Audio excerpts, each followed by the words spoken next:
Wyoming Territory, 1886. The wind that swept across Sable Creek was a liar, promising spring while still carrying the bite of high mountain snow. It was a wind that smelled of pine sap, wet manure, and the sharp tang of cheap whiskey. In the center of town, the auction yard was a churning sea of mud and misery. A late, unseasonable snow clung to the raw edges of the rooftops and melted in dirty drips from the auctioneer's platform. Men in heavy coats, their hats pulled low, stamped their boots against the cold, their breath pluming in the frigid air. They were here for livestock, for horses, for grain futures, and today, they were here for a woman. Lydia Beaumont stood on the splintered planks of the auction block. She was not beside the cattle. She was with them. The auctioneer's manifest listed her as part of lot 2212 head of longhorn cattle and one bonded woman, sold to satisfy a debt. A thick hemp rope was looped loosely around her right wrist. It wasn't a manacle, not technically, but it was heavier than any steel. It was a brand. She was chattel. She kept her eyes fixed on a crack in the floorboards. If she looked up, she would meet their eyes. The hungry eyes of the ranchers, the curious eyes of the townsfolk who had once nodded to her on the street, the cold, appraising eyes of the men who saw her only as a sum, the debt, the one her disgraced and departed guardian had forged her name upon, was $400. That was the price of her ruin. The chills seeped through the thin soles of her boots. The wind whipped a strand of dark hair across her face, stinging her cheek. She refused to raise a hand to brush it away. Any movement felt like a plea. Any plea felt like surrender. From the edge of the platform, Commissioner Jedediah Crane watched, chewing the end of a wet cigar. He was a man whose waistcoat strained against his ambitions, a man whose smile never thawed the frost in his eyes. He had orchestrated this. He had purchased her fraudulent debt for pennies on the dollar, and he was here to collect, using the full, cruel letter of territorial law. A murmur rippled through the crowd. "It's a disgrace," one woman in a gray bonnet whispered, though she made no move to leave. "Bundling a person with a lot," a blacksmith muttered to his neighbor. "It ain't Christian. It's the law," his neighbor replied. Shrugging, "Debt must be paid." The auctioneer, Silas Croft, a man with a booming voice and a weak chin, slammed his gavel. The sharp crack echoed off the false fronts of the general store. "Quiet down. Folks, quiet down. We're here for settlement." His voice strained, trying to reclaim the rhythm of a normal Tuesday sale. He cleared his throat, his gaze sliding past Lydia as if she were a post. "Now, we have lot 22, a solid dozen head of prime longhorn, good breeding stock, hardened to the territory, and the associated bonded labor contract of Miss Lydia Beaumont.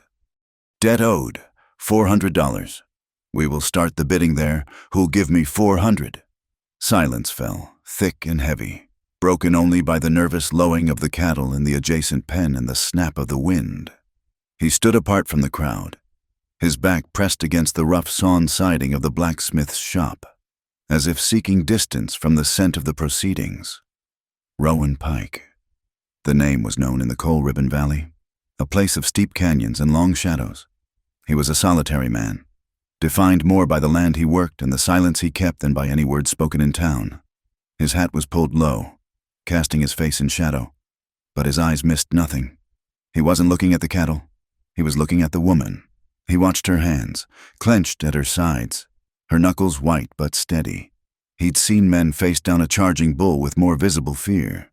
She wore a dark wool dress that might have been fine once, in another life, but was now travel-stained and worn thin at the elbows. She looked displaced, like a fine porcelain teacup tossed in a horse trough. But it was her stillness that held him. She wasn't pleading. She wasn't crying. She was enduring, absorbing the humiliation and hardening it into something else. He watched as she finally lifted her head, her gaze sweeping the crowd not with an appeal for mercy, but with a cold, assessing fury. She wasn't beaten. She was cornered, and Rowan Pike knew, better than most, that cornered things were the most dangerous. 400 gentlemen, the auctioneer pressed, his voice slick with sweat despite the cold. A bargain for the beasts alone. I'll take the lot. The voice boomed from the front row, cutting through the yard. Bartholomew Vance shoved a smaller man aside, planting his boots wide in the mud. Vance owned half the grazing land in this county and behaved as if he owned the other half. 2. He was built like one of his own prize bulls, thick-necked and florid-faced. A heavy gold watch chain draped across his expansive vest. He did not look at the cattle. He smiled directly at Lydia, a possessive, greasy smile. 400, Vance declared, his voice loud enough for the entire town to hear. It pays to make an example of those who default on their honest debts. It keeps the order. Lydia's stomach turned to ice. She knew of Vance. Everyone did. His ranch hands were not known for their kindness. This wasn't debt collection. This was a statement. He was buying her to break her, to show everyone what happened to those who crossed the men who ran Sable Creek. The hemp rope suddenly felt tight, abrasive against her skin. She gripped it, her fingernails digging into her own palm, the small pain a vital anchor in a sea of degradation. 400 going once. Silas shouted, his relief palpable. He wanted this over. 500. The voice was not loud. It was flat, calm, and cut through the yard like a well-honed blade. Every head swiveled. Rowan Pike had not moved from his spot by the wall. He had simply raised one gloved hand. Lydia stared at him. She didn't know this man. He was shadow and quiet, a stranger. Bartholomew Vance's smile vanished, replaced by a dark flush. He turned slowly to face the blacksmith's shop. You bidding against me, Pike, on this too? 550, Rowan said, his voice unchanging, his gaze shifting to the auctioneer. This ain't your concern. Vance snarled. It's an auction, Rowan replied, a faint drawl touching the words. That makes it everyone's concern. 600. Vance was breathing heavily now, his authority openly challenged. He was being made a fool of. 700, he bellowed. And I'd advise you to quit. Pike, you're buying trouble you don't need. The yard was dead silent. Lydia found she couldn't breathe. She was a bone being fought over by 2 alpha dogs, and the winner would still own her. Rowan Pike took one slow step away from the wall, moving into the weak sunlight. He pushed his hat back an inch, revealing eyes as gray and hard as river stones. 800, he said. Vance sputtered, his face turning a dangerous shade of purple. 800 was double the debt. More than the cattle and the contract combined were worth. It was no longer business. It was pride. But Vance was, above all, a businessman. He looked at Rowan's impassive face, then at the smug expression on Jedediah Crane's. He would not be played. He's all yours, Pike, Vance spat, waving a dismissive hand. Enjoy the damaged goods. Sold, Silas yelled, striking the gavel so hard the block shivered. For $800, to Mr. Rowan Pike. Jedediah Crane's face tightened. This was not the plan. He stepped forward as Rowan moved toward the cashier's wagon, pulling a leather pouch from his duster. Just so we're clear, Pike, Crane called out, his voice oily with false authority. The law's the law. The debt is transferred. The bonded contract is yours. She answers to you. Rowan Pike didn't pause. He counted out the coin in bank scrip, the metal clinking softly. He took the receipt, folded it, and tucked it into his shirt pocket. Only then did he turn. He walked past Crane, past Vance, and stopped at the foot of the auction platform. He didn't offer Lydia a hand up. He simply waited. A deputy, looking embarrassed, moved forward and untied the hemp rope from her wrist. The loop fell away, leaving a raw, red circle on her skin. She was free from the block. At least. Lydia pulled her shoulders back, ignoring the violent tremor in her knees. She descended the steps, her gaze locked on the man who had just bought her. She stopped directly in front of him, forcing him to look at her, not as a purchase, but as a person. The crowd, sensing a final confrontation, held its breath. I belong to no one, she said, her voice low, trembling with a cold rage that burned hotter than her shame. Rowan Pike held her gaze. His eyes were deep-set, weathered by wind and sun, and held not a single trace of pity. For that, she was suddenly, fiercely grateful. "I know," he replied, his voice just as quiet. "I wasn't buying you. I was just stopping others from treating you like stock." He looked at Jedediah Crane, his voice rising just enough for the commissioner to hear. "I am invoking the Territorial Protection Clause, page 42. I am signing a 90-day protection contract. The purpose, to be filed with the marshal, is to redeem her freedom and investigate the validity of this debt." Crane's face went pale. This was legal, obscure, and utterly outside his control. Rowan turned back to Lydia. "My wagon's by the alley. We leave now." He didn't wait for an answer, turning and walking away, the long tails of his duster settling in his wake. Lydia stood frozen for a moment, the murmuring of the crowd rising around her. She had been auctioned with cattle. She had been saved by a stranger. She had traded one cage for another, larger, more mysterious one. As she took her first step to follow him, she felt a gaze on her back, as sharp and cold as a needle. She glanced over her shoulder. Bartholomew Vance was watching them go. His thick arms crossed over his chest. Jedediah Crane stood beside him, whispering furiously. Vance caught her eye. He smiled. It was not the greasy, possessive smile from before. This was a different smile. It was thin, patient, and promised retribution. A smile as sharp and cold as a freshly honed skinning knife. "We'll see, Pike," Vance murmured, just loud enough for Crane to hear. "We'll just see." The wagon wheels split the silence, a rhythmic crunch of iron on gravel that was the only sound between them. They had left Sable Creek and its suffocating judgment behind, climbing into the high country. The air grew thinner, cleaner. Here, the landscape was carved on a scale that dwarfed human concerns. Towering stands of dark pine clawed at the sky, their scent sharp and resinous. To their left, a river, swollen with the melt of an early thaw, roared over gray stones, a torrent of icy, fast-moving water. Lydia sat stiffly on the wagon bench, her hands clasped so tightly in her lap that her knuckles ached. The man beside her, Rowan Pike, hadn't spoken more than 10 words since they left the auction yard. He handled the team of mules with an economy of motion, his gaze fixed forward, his profile unreadable beneath the brim of his hat. She studied him from the corner of her eye. He was not a large man like Vance, nor soft like Crane.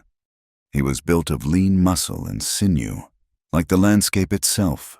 There was a quiet intensity about him that was more unsettling than any open threat. She had been bought. The word echoed, ugly and sharp. He had named it a protection contract, but the coin had passed. She was his for 90 days. Her stomach nodded. What kind of protection did a man like this, a solitary rancher in this vast wilderness, exact from a woman he owned?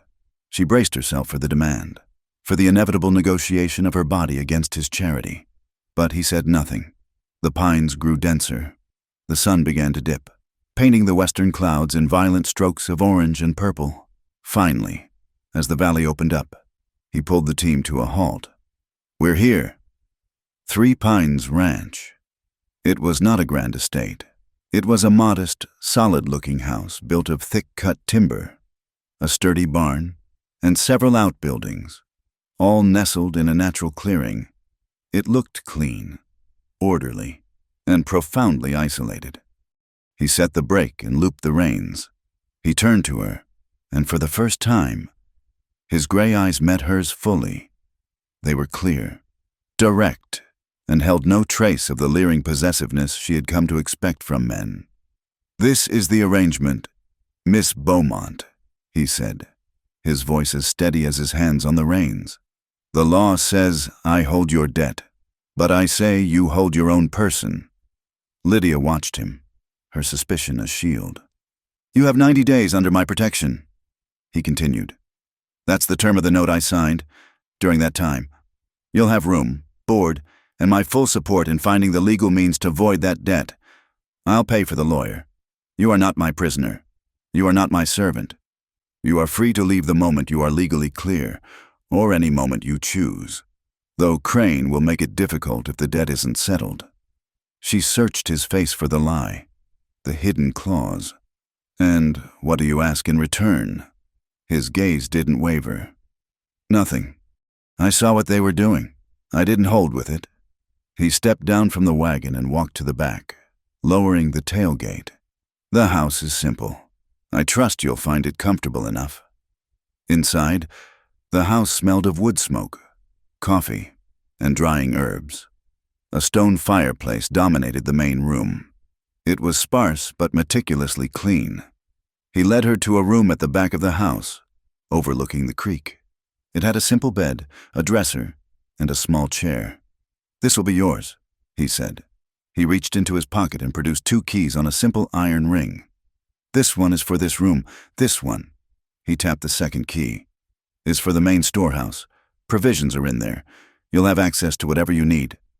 Lydia stared at the keys, one to lock herself in for safety, the other to grant her access to his livelihood. It was a gesture of profound and baffling trust. He was giving her power, not taking it. "You have your freedom in my house, Miss Beaumont," he said. "I will not cross the threshold of this room unless you invite me." He placed the keys in her hand. Her fingers closed around the cool metal. "Why?" she whispered, the question escaping before she could stop it. Rowan paused at the door. "My mother and sister came through this valley 10 years ago. They didn't find men who offered contracts. They found men like Vance." He did not elaborate. He did not need to. He turned and left, closing the door softly behind him. That night, in the first true silence she had known in months, Lydia finally allowed the story to unspool in her own mind. She sat by the small window, watching the moon rise over the pines. Her guardian, after her father's death, had been a kind man, until he wasn't. He'd found himself in a hole, trapped by cards and whiskey. He'd needed to get to San Francisco.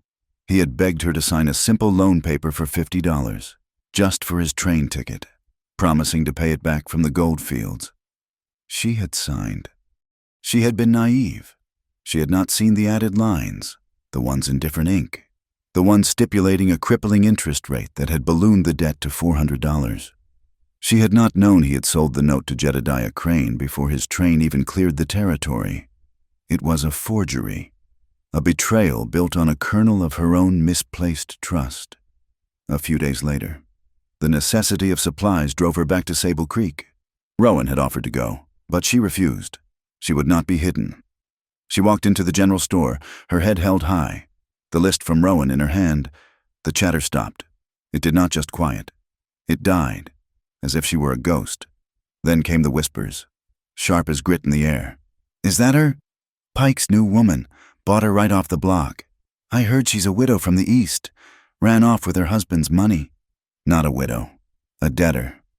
Vance was going to take her on. But Pike, Mrs.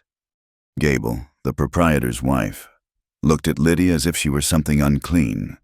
The stares followed her down the aisle, prickling her skin. They were not just curious. They were judgmental, accusatory. In their eyes, she was a fallen woman, a commodity, a mystery to be dissected. Widow, mistress, con artist, debtor. It did not matter. She was ruined.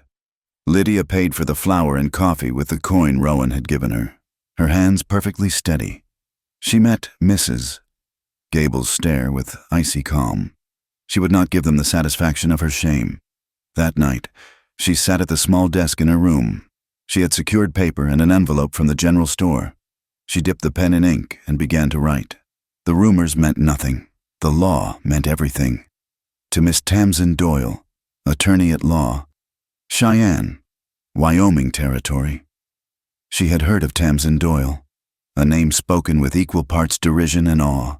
A woman lawyer who took on the banks, the railroads, and the cattle barons. Lydia laid out her case with clear, precise language. She described the forged note. She described the auction. She ended with a single, burning question: is it the lawful right of any commissioner in this territory to bundle a human being's debt with the sale of a livestock? She sealed the letter, a small, hard knot of hope forming in her chest. This was a stone tossed into a very dark pond. She prayed for a ripple. The first countermove came 3 days later. Rowan rode in late, his face grim, his knuckles white on the reins. "Vance," she asked, meeting him at the barn. He nodded, swinging down from his horse. "Cut a full mile of my north fence, drove about 50 head out onto the public graze. It's a finable offense." And he knew exactly which line to cut. The one bordering his. "You're going after him," she stated. It wasn't a question. She saw the coiled anger in his shoulders, the way his hand rested on the rifle in his saddle scabbard. "It's an invitation," Rowan said, his voice flat. "He wants me to ride over, start a fight on his land. Then his men can claim self-defense." "So don't," Lydia said, stepping in front of him. He stopped, surprised by her sudden intensity. "Don't fight him with fists. Rowan, he wins that game. He has more men, more guns, and more friends in town. You fight him with ledgers. You fight him with the law." He looked at her, truly looked at her, and she saw a flicker of something new in his eyes. Respect. "And how do you suggest I do that the law in this town is Jedediah Crane?" "You document," she said, her voice gathering strength. "You get the sheriff, if he's not bought, to ride out and witness it. You file a complaint for damages. You create a paper trail. You make his invitation a legal liability." He stared at her for a long moment, the anger in his shoulders slowly uncoiling. "A paper trail," he repeated, as if testing the words. He nodded slowly. "All right. We'll try it your way." The next day, Jedediah Crane himself rode out to Three Pines. He did not come alone. He brought 2 deputies. He found Lydia by the creek, washing a pot. "Miss Beaumont," he said, not bothering to dismount. His horse shifted nervously. "Just a friendly reminder of your legal standing." Lydia rose slowly, wiping her hands on an apron. "I am aware of my standing. Commissioner." "Are you?" He smiled, that cold, wet smile. "You are a debtor, Mr. Pike holds your note, but the territory holds the jurisdiction.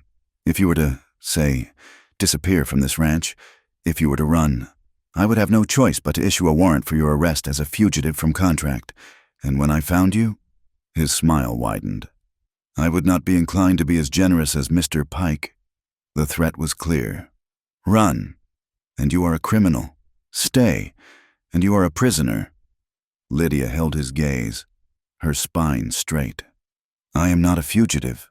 Sir, I have no intention of running. I will leave this valley, but I will do so honorably, with my name cleared and my debt proven fraudulent." She tilted her chin. "Now, unless you have official business, this is private property." Crane's eyes narrowed. He had expected a frightened woman. He had not expected this. He grunted, pulling his reins hard. "You've been warned." He and his men turned and galloped away, churning up mud from the creek bank.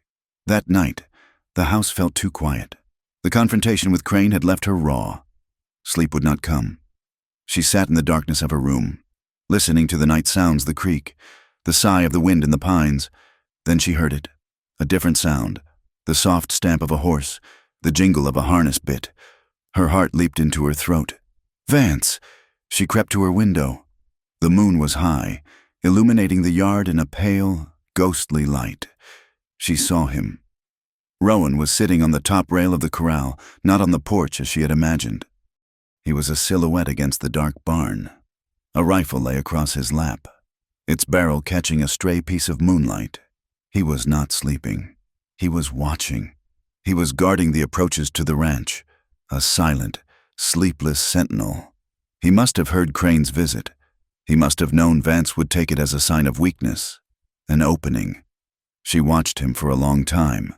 The wind was cold, but he sat as still as the mountains behind him. She saw the faint orange glow of a lit cigarette in his hand, a tiny ember in the vast darkness. Lydia backed away from the window and returned to her bed. She pulled the quilt up to her chin, the metallic taste of fear slowly receding. She was not alone in this fight. The man in the yard, The man who had given her a key instead of a command was standing between her and the darkness. For the first time since she had signed that paper, Lydia Beaumont closed her eyes and truly slept. Dawn at Three Pines did not arrive gently. It crept over the high ridges, a cold, gray mist that clung to the ground and turned every surface slick with frost. Lydia was awake before the first light touched her window. She would not be a burden. She would not be a guest. She would be a partner, even an unspoken one. She pulled on her worn dress and boots, her breath pluming in the small room. She found the axe where Rowan had left it, stuck in a large stump that served as a chopping block. The handle was smooth, worn by his hands, and jarringly heavy in hers. The first swing was clumsy. Glancing off the hard, frozen pine, the impact shot up her arms, stinging her palms. She set her jaw, adjusted her grip, and swung again. This time, the blade bit. A sharp thwack echoed in the frozen yard. She fell into a rhythm. Lift, aim, swing. Her back began to ache. Sweat, cold and immediate, trickled between her shoulder blades. She did not stop until a respectable pile of split wood lay beside the block. From there, she moved to the barn, the scent of hay and warm animals a comfort. Rowan's saddle was slung over a rail. A cinch strap frayed near the buckle. She found his leather-working kit in a rough-hewn box. She threaded a heavy needle, her fingers, already stiff from the axe, fumbling with the waxed thread. She sat on a stool, the heavy saddle across her lap, and began to stitch, her pulls firm and even. It was the work of her father's ranch, work she had thought long buried. A low, distressed sound came from a small pen in the corner. A late-season calf, barely 2 weeks old, was shivering violently. Its legs were stiff, the skin on its ears and tail already showing the pale, waxy signs of frost scald. She put the saddle aside. In the storehouse, she found what she needed: a tub of lanolin, a small tin of pine tar, and a bottle of turpentine. She mixed a small amount in a wooden bowl, her motions quick and practiced. Back in the barn, she cornered the calf, her voice a low, soothing murmur. "It's all right. I'm not going to hurt you. Easy now." She rolled up her sleeves, exposing her forearms to the biting cold. She dipped her fingers into the thick, dark salve and began to work it gently into the calf's frozen ears, her touch rubbing life and warmth back into the tissue. The animal resisted, then slowly, gratefully, leaned into her hands. Rowan found her there, her cheek pressed against the calf's flank, her hands dark with the medicine. He said nothing, just watched from the shadows. He had seen her stand against Vance. He had seen her stand against Crane. Now he saw her kneeling in the muck, saving one of his animals. He did not announce his presence. He simply went to the chopping block, saw the pile of wood she had cut, and then went to his saddle, picking up the cinch strap and testing the neat, strong stitches. He looked back at the barn door, then turned and began his own morning chores. Later that week, he had to move a small bunch of heifers, maybe 20 head, from the home pasture to the higher meadow where the spring grass was coming in sweet. He had 2 hired hands, a tenant family named Miller who worked the lower fields, Ebb and Charlie. The hands were polite to Lydia but kept their distance, their eyes holding the memory of the auction. "Miss Beaumont," Rowan said, holding the reins of his horse, "I could use another rider, if you're willing." Ebb glanced at Charlie. A woman. This woman. On a cattle drive, Lydia simply nodded, gathered her skirts, and swung up onto the quiet mare Rowan had given her to use. She did not ride side saddle. The drive was easy enough until a young heifer, spooked by a jackrabbit, broke from the herd and bolted for the thick timber lining the creek. "I'll get her," Ebb shouted, spurring his horse. He was too late. Lydia was already moving. She wheeled the mare in a fluid motion, her body low and balanced over the horse's neck. They didn't just chase the heifer, they anticipated it, cutting across the rocky ground at a dead run. Lydia leaned, and the horse responded, turning the animal back toward the herd before it ever reached the trees. It was a fine piece of riding, but it was what happened next that stopped the men. Another calf, confused, darted in the opposite direction. Lydia uncoiled the rope from her saddle. She didn't build a big, showy loop in one smooth, efficient motion. She threw a small, fast loop sidearm. It uncurled, seeming to hover for a second before dropping perfectly over the calf's head. She didn't dally the rope. She simply used its tension to turn the calf, released the slack, and shook the loop free, all without breaking the mare's stride. Ebb pulled his horse to a stop. Charlie let out a low whistle. Rowan watched, his expression unreadable. When Lydia rejoined the flank, her face flushed from the wind. Charlie tipped his hat to her. "Ma'am." It was a small word, but it was everything. The delicate truce of their shared space was bound to break. It happened in the feed barn, the air thick with the sweet, dusty smell of oats and corn. A 100-pound sack of feed was perched precariously on a high shelf. Rowan reached for it, his boots slipping slightly on the packed earth floor. The sack shifted, the heavy burlap sliding, and began to topple. He grunted, stumbling back, trying to brace it. Lydia was there in an instant. She didn't think, she reacted, pushing forward to help him, adding her strength to his. They both slammed against the wall, their shoulders colliding, their hands grasping the same sack, pressing it steady. The crisis lasted only a second. The sack was secure, and suddenly, they were still. They were close, too close. Her shoulder was pressed firmly against his chest. His arm was braced against hers, his muscles taut. She could feel the heat of him through his cotton shirt, smell the clean scent of soap and sweat and leather. He was breathing hard, his gaze falling from the sack to her face. A strand of her hair had come loose and lay across her cheek. A strange, heavy silence filled the space between them. The air was charged, filled with the sudden, sharp awareness of each other. It was the first time they had touched for any reason other than necessity. Lydia felt a flush creep up her neck. She was the first to move, pulling her hands from the burlap as if it were hot. It slipped. Rowan cleared his throat, stepping back and giving her space. He heaved the sack with one powerful motion, dropping it to the floor with a heavy thud. "My thanks," he said, his voice gruff. He turned away, busying himself with a harness. But the charged air remained, clinging to the dust motes dancing in the single shaft of light. The next violation was far from accidental. Rowan was miles away, checking the fence line Vance's men had cut.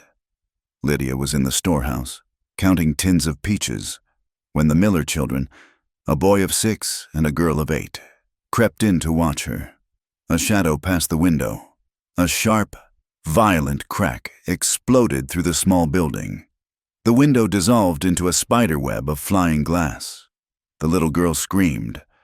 Lydia grabbed both children, pulling them behind a stack of flour sacks. "Stay down," she commanded, her voice low and calm. "It's all right. You are safe. Stay here." She peered over the sacks. A man on a horse she recognized as belonging to Vance's outfit was sitting 100 yards away.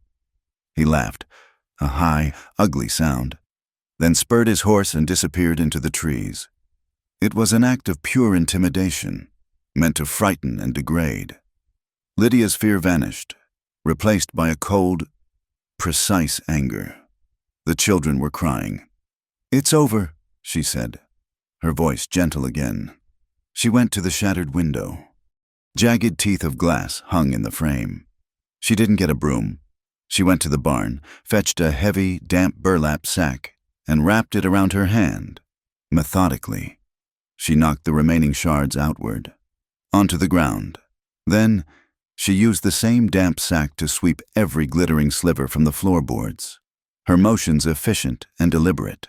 She would not allow Rowan to come home to a house full of broken glass and terrified children. When he returned at dusk, he found her on her knees, picking the last of the shards from the floor. He saw the window, boarded over with rough planks. "Vance?" he asked. The word was flat, hard. "One of his men. The Miller children were here. They are safe. He just broke the window." Rowan looked at the calm, methodical way she finished the job. She had not panicked. She had protected his tenants and his property. He saw her hands, red and raw from the lye soap, the wood, the cold, and now likely tiny cuts from the glass. That night, he returned from a trip to Sable Creek. He found her by the fire, rubbing tallow into her cracked knuckles. She looked up as he entered, her face weary in the firelight. He said nothing, but placed a small, oilcloth-wrapped parcel on the table. She unwrapped it. Inside was a pair of deer-hide gloves, soft as butter, lined with rabbit fur. They were women's gloves, but built for work. She looked at him, confused. "So your hands don't crack," he said, his voice low. He busied himself with a coffee pot, his back to her. Lydia stared at the gloves. It was the most personal gesture he could have made. He had seen her. He had seen her work, her pain, and he had offered not pity, but a tool. Her guarded, watchful gaze softened, just for a moment, and held a warmth that had not been there before. "Thank you," she said. A new rhythm settled between them. They worked in tandem, a quiet, unspoken partnership. The intimacy of the feed barn was replaced by a different kind of closeness, one built of shared tasks and silent understanding. One evening, a cold rain lashed against the house. The kitchen was warm, filled with the rich steam of a stew Lydia was tending on the stove. She was tired, her body aching from a day spent mending fence with Rowan in the high country. She stirred the pot, lost in thought. A wisp of her dark hair, damp from the steam, escaped its pin and curled against her cheek, clinging to the corner of her mouth. Rowan sat at the table, his back to her, meticulously cleaning his rifle. He saw her reflection in the dark, rain-streaked window pane. He saw her push at the stray hair, only for it to fall back. He stopped his work. He wanted, with a sudden, sharp intensity, to walk over to her, to stand behind her, to brush that single strand of hair from her face. He did not. Instead, he made a small sound, a quiet clearing of his throat. She turned, a question in her eyes. Rowan did not speak. He simply lifted his hand and, with one finger, tapped his own cheek, right at the corner of his mouth. Lydia's eyes widened slightly in understanding. She raised her own hand, her fingers finding the damp tendril. She tucked it carefully behind her ear. A faint blush colored her skin, visible even in the lamplight. "Thank you," she murmured, turning back to the stew. Rowan nodded, his gaze returning to the rifle part in his hands. Not a single word had been exchanged, but the small, private gesture hung between them, more intimate than any touch. The mail rider came 2 days later, bringing a letter from Cheyenne. Lydia's hands trembled as she broke the wax seal. It was from Tamsin Doyle. She read it silently at first, her eyes scanning the page, her breath catching. Then she looked at Rowan, who stood by the fireplace, watching her. "She found it," Lydia whispered, her voice shaking. "She found it. The notary seal. The one on my debt note. The one my guardian supposedly signed in front of. It's a forgery." Rowan was beside her in an instant. "What did she find?" "The notary was a man named Elias Ward," Lydia read, her voice growing stronger, harder. "Tamsin checked the territorial records. Mr. Ward died of influenza in Cheyenne in 1885. Rowan's eyes narrowed. "A full year before your guardian ever signed that paper." "It's fake," Lydia said, the paper rattling in her hand. "The whole thing is fake. It was never legal. I have to go to town. I have to show this to the marshal, to Crane." "No." Rowan's voice cut through her elation, sharp and certain. She stared at him. "What do you mean?" "No, this is proof he has to release the debt." "He will release the debt," Rowan said, taking the letter from her and reading it himself. "And he will blame your dead guardian. He'll claim he bought the note in good faith, that he's a victim, too. This proves the note is fraudulent." "It doesn't prove Crane is—" Lydia felt the cold rush of reality. "Then, what do we do?" "We prove why. We need the money trail." He paced the small room, his mind working. "I've been tracking. Lydia, Vance has brought in over 200 head of Maverick cattle in the last month. No brands, no bills of sale. He's mixing them with his own and shipping them east." He stopped and looked at her. "Crane fakes the debt. He seizes the land and the stock, like he tried to do with you. He hands the cattle to Vance. Vance sells them. They split the profit. This isn't just about your $400. It's a conspiracy. Then we need more, she said, her mind racing. We need his books. Exactly. Rowan nodded. And we split the work.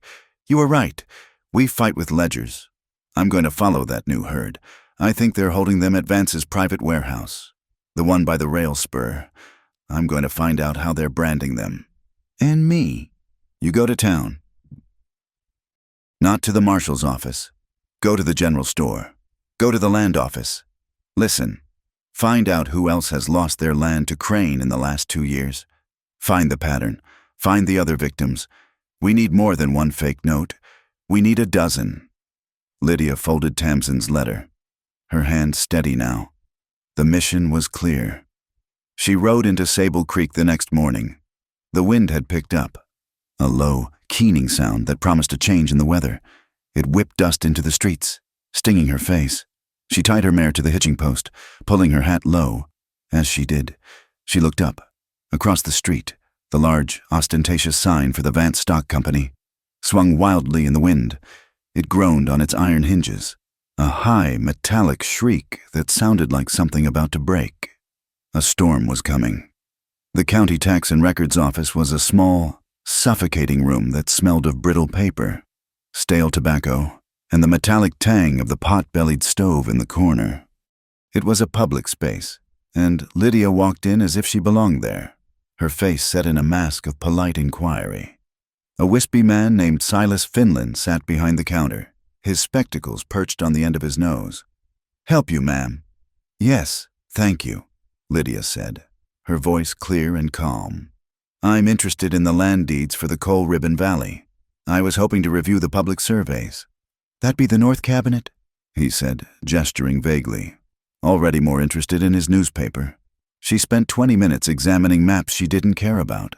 Her heart was a cold hammer against her ribs. When she was sure Finland was absorbed, she moved to the next cabinet. The sign on it read, Territorial Commission's Registries. She slid the heavy drawer open. It groaned in the quiet room. She found the book, Registry of Notaries Public, Laramie County, 1880 to 1886. Her hands were steady. She did not allow them to shake. She flipped the pages, the dry paper whispering. Her index finger traced the names.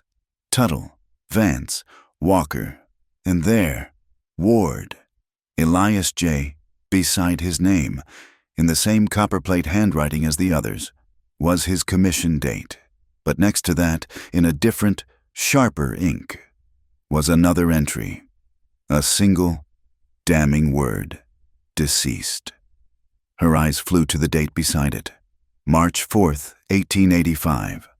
A full year before her guardian, desperate for his train ticket, had supposedly signed her note in front of this very notary. Tamsin Doyle was right. The seal was a forgery. She closed the book gently, slid the drawer shut, and gave a polite nod to Mr. Finlan, who hadn't looked up. She walked out into the biting wind, the first piece of solid, indisputable proof burning like a hot coal in her mind. At the same time, Rowan Pike was on the other side of town. The rail spur was a noisy, chaotic place, smelling of coal smoke, creosote, and the sour scent of cattle penned too long. He moved with a purpose, not a rancher's meandering pace. He was ostensibly there to check on a shipment of barbed wire, a legitimate errand that got him past the yard guards. He walked the length of the platform, his gaze sweeping over Vance's private warehouse. It was a large, windowless structure at the end of the line. A new padlock was on the main door, but Rowan knew this building.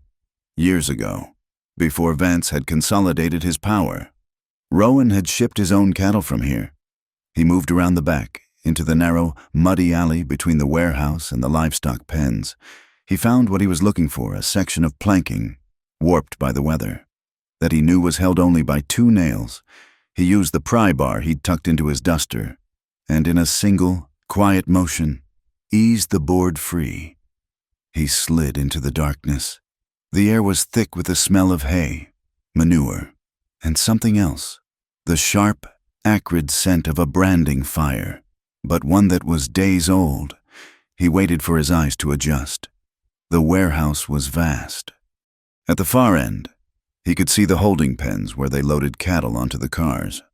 But here, in the storage section, was the machinery of the fraud. He saw stacks of crates. He moved silently, his boots making no sound on the packed earth floor. He checked the stenciling on the wood. Vance Stock Company. Feed. Vance Stock Company. Tar. Then he saw it. A smaller crate, shoved partially under a workbench, as if forgotten. The stencil on its side was simple SC13. His blood ran cold. It was the lot number from the auction, the number that had included Lydia. He forced the lid open. The crate was full of metal, not tools, not horseshoes. He reached in and pulled out a handful. Ear tags, fresh, shining. Blank ear tags, the kind used to mark new calves. But that wasn't all. Beneath them, at the bottom of the crate, was a thick tangle of discarded metal. He plunged his hand in. Clip tags, dozens of them, rusted, bent, and severed by heavy-duty shears. Some still had fragments of hair and dried blood on them. This was the proof. This was how Vance laundered the stolen cattle. He didn't risk the difficult, obvious job of counter-branding. He simply cut the tags from the cattle seized by Crane, ran them through the warehouse, and re-tagged them as new, unbranded mavericks belonging to his herd. Lot C13 was not a shipment from the auction. It was the supply for it. Rowan pocketed a dozen of the clipped tags. He slid the crate back, replaced the board, and walked back onto the platform, his face a mask of stone. That night, they received the telegram. The mail rider dropped it off, his horse steaming in the cold. Lydia and Rowan read it together by the light of the fire. Tamsin Doyle's words were concise and brutal. Evidence confirmed. This is a criminal alliance. Jedediah and Vance. They are systematically inflating debts, forging notes, and seizing land. The forged notes are the key. They use them to force ranchers into default, then seize their assets. They are leveraging the bonded labor statutes illegally. Lydia, you were not the first. You are one of at least 6. Stop. You must find the paybook. Stop. There is no crime without a profit. Find the book. Stop. She's right, Lydia said, the paper trembling in her hand. The notary register proves my note is fake. The ear tags prove Vance launders the cattle. But we haven't connected them. We haven't connected the money from Vance back to Crane. Find the book, Rowan said, his voice a low growl. His private ledger. In his office, Lydia said, her mind racing. It would have to be. It's impossible. He keeps that place locked tighter than a bank. Not, Lydia said, looking up at him. During the monthly town meeting, the one about the new road, he's presiding. The entire town will be there. His office will be empty for 1 hour. Rowan looked at her, seeing the steel that had replaced her fear. It's too dangerous. If you're caught. I won't be. The town hall was loud, the air hot and argumentative. Jedediah Crane, looking magnanimous, banged his gavel for order. 2 streets over. Lydia slid a thin piece of metal astay from her own corset into the simple lock on the side door of Crane's office. It clicked. She was inside. The room smelled of cigar smoke and floor wax. Her heart was in her throat. She had 1 hour. She moved to his desk. Nothing, just public files, tax rolls, maps. She checked the drawers. Ink, pens, public ordinances. She looked at the massive steel safe in the corner. Hopeless. She would never get that open. She began to feel a prickle of panic. Tamsin was right. It had to be here. She knelt by the safe, frustration rising. Her hand brushed the thick rug. She frowned. She pushed the rug aside. The floorboards were dark, oiled wood, except for one section, right under the shadow of the safe. The boards there were lighter, cleaner, as if they had been protected. She ran her fingers along the seam. Nothing. Then she pushed. A single board depressed slightly. She dug her fingernails into the crack and pulled. A small, shallow compartment was beneath it, and inside lay a single, slim volume, bound in black leather. Her hands shook so badly she could barely lift it. She opened it. It was not a standard ledger. It was written in a cramped, private shorthand, dates, initials, names. She flipped through the pages, her breath catching. She saw the names of the other families Tamsin had mentioned. Henley, Porter, Sisk, and then she found it. A page dated from 2 months ago. A single line entry, L. Beaumont, debt acquisition, 400. And just below it, a separate line, written in a faded brown ink. As if to obscure it, Vance transfer. 7%. Percentage for commissioner.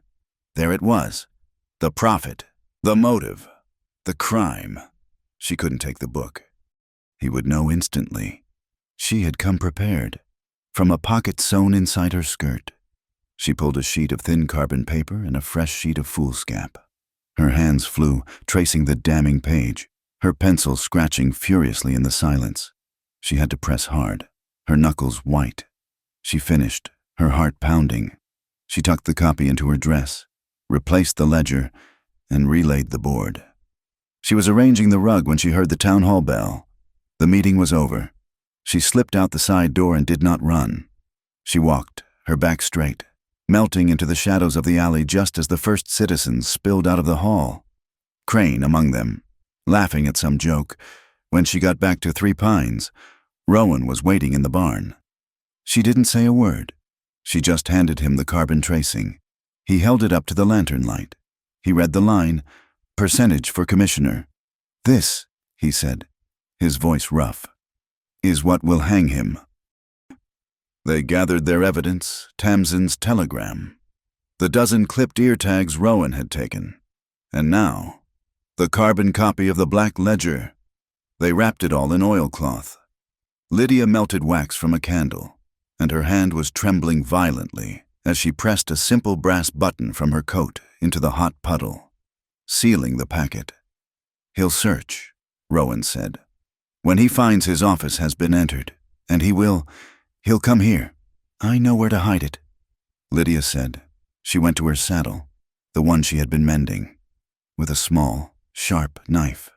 She carefully picked open the stitches on the underside of the heavy leather skirt, a section that lay against the horse.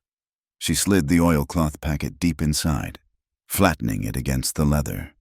Then, with the same waxed thread from before, she restitched the seam, her fingers quick and practiced. When she was done, she took a handful of mud and dust from the barn floor and rubbed it into the new stitches, aging them instantly. Vance's men came 2 days later. They did not knock. 3 of them, led by the same man who had broken the window. They kicked the door open. Rowan was on his feet in an instant, but they had their guns drawn. Vance is looking for some paperwork. Pike, we think you got it. Lydia stood by the fireplace, her face pale but calm. They tore the house apart. They ripped the mattress open, feathers exploding into the room. They smashed the jars in the storehouse. They overturned furniture. Then they went to the barn. Lydia's heart stopped. Her saddle was on the rail, in plain view. One of the men picked it up, hefted it, and threw it to the ground in disgust.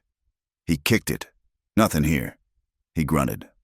They left, empty-handed and furious, a trail of destruction behind them. Rowan and Lydia stood in the middle of the ruined main room. He righted the table. She picked up the spilled flour. They did not speak. Vance had failed. The next evening, Jedediah Crane came. He came alone, at sundown, and asked Rowan to walk with him to the corral. Lydia watched from the window, which she'd cracked open an inch. Pike, Crane said, his voice reasonable, almost friendly. This has gone too far. You're a practical man. I know you are. This woman, she's trouble. She's not worth what's coming. Rowan leaned against the corral fence, saying nothing. I'm prepared to make you an offer, Crane continued. To settle this unfortunate business, you paid $800 at that regrettable auction. A mistake, on my part. I'm prepared to refund you that amount, in gold, and I will personally tear up Miss Beaumont's debt note, publicly. We can all walk away clean. All you have to do is tell her she's free to go. Put her on the next stage to Cheyenne. This isn't your fight. Lydia held her breath. This was it. This was the clean exit. His money back. His ranch safe. His life back. She felt a sudden, terrifying emptiness. The silence stretched, broken only by the stamp of a horse. "I'm not looking for a settlement, Commissioner," Rowan said, his voice quiet. Crane sighed, his patience thinning. "Don't be a fool. You're choosing a penniless, wanted woman over your own safety. Vance will not let this go. You're choosing ruin." Rowan turned to face him in the dusk. The first stars were appearing. "I choose the person," he said, his voice flat and final. "Not the piece." Behind the glass, Lydia closed her eyes. A tremor ran through her. He had seen the offer of peace and chosen her. He had chosen the war, the trust she had built, the gratitude she had felt. All of it crystallized in that moment into something harder, stronger, and permanent. It was an unbreakable commitment. This was not his fight. It was theirs. Rowan came back inside, his face set. "He's running scared," he said. "They're all running scared," Lydia replied, her voice filled with a new, cold fire. "And they're right to be—" She looked at the calendar on the wall. "Vance is planning to ship that entire herd, the laundered one, before the judge gets here. We can't let that shipment leave," Rowan said. "That's the evidence. Tamsin's letter." Lydia said, "The injunction. We have the ledger copy. We have the tags. We have the notary's death date. It's enough for a temporary seizure. We can't convict him. Not yet. But we can stop him." Rowan caught her meaning, a slow, grim smile touching his lips. "We file for a temporary injunction on the entire herd. Pending a review of ownership, we block the sale. We force him to stand in front of a judge and explain." Lydia finished. "Where every single one of those animals came from. We use his own stolen cattle as the chain to bind him.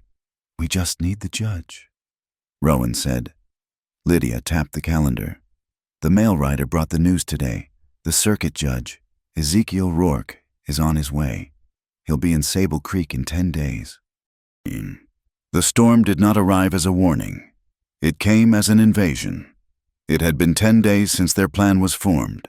10 days of waiting for the circuit judge. 10 days of watching the sky grow heavy and bruised. The front hit just after midnight, a physical wall of wind and ice that screamed down from the high peaks. It was not a gentle snow. It was a horizontal assault, a blizzard that sought to scour the ranch from the valley. The wind howled like a living thing, a chorus of grief and rage that rattled the windows in their frames. Lydia was awake, sitting in her room, a blanket wrapped around her shoulders. The house seemed to protest, its thick timbers groaning under the pressure. Through the shrieking of the wind, she heard a new sound, a frantic, high-pitched whinny from the barn. She ran to the window, wiping the condensation from the glass. At first, she saw nothing but a wall of white, a chaotic swirl of snow. Then, a flash of orange. It was not a lantern. It was too bright, too hungry. It was the color of a sunset, but it was in the barn, and it was growing. "Rowan!" she screamed, bursting from her room. The barn. He met her in the main room, pulling his boots on, his face already a mask of grim understanding. He didn't need to ask how. He knew. Vance, Crane. This was their answer to the law. If the judge was coming, they would ensure there was nothing left to adjudicate.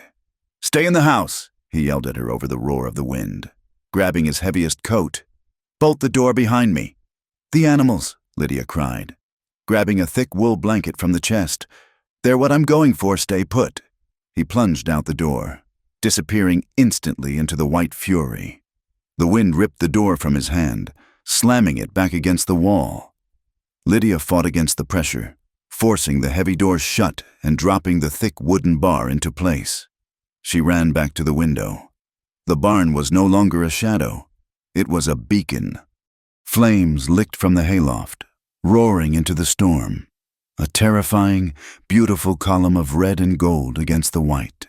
The snow did not slow it, the wind only fanned it, whipping sparks and burning embers across the yard like angry, crimson hornets.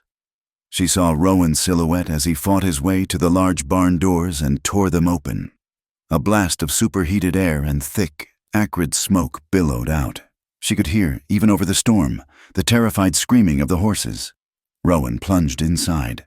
"No," Lydia whispered, her hands pressed to the cold glass. He was one man against an inferno. She unbolted the door. The wind tore at her, snatching her breath, stinging her face with needles of ice. She grabbed the blanket she had dropped, ran to the water pump, and began to work the handle frantically, her muscles screaming in the cold.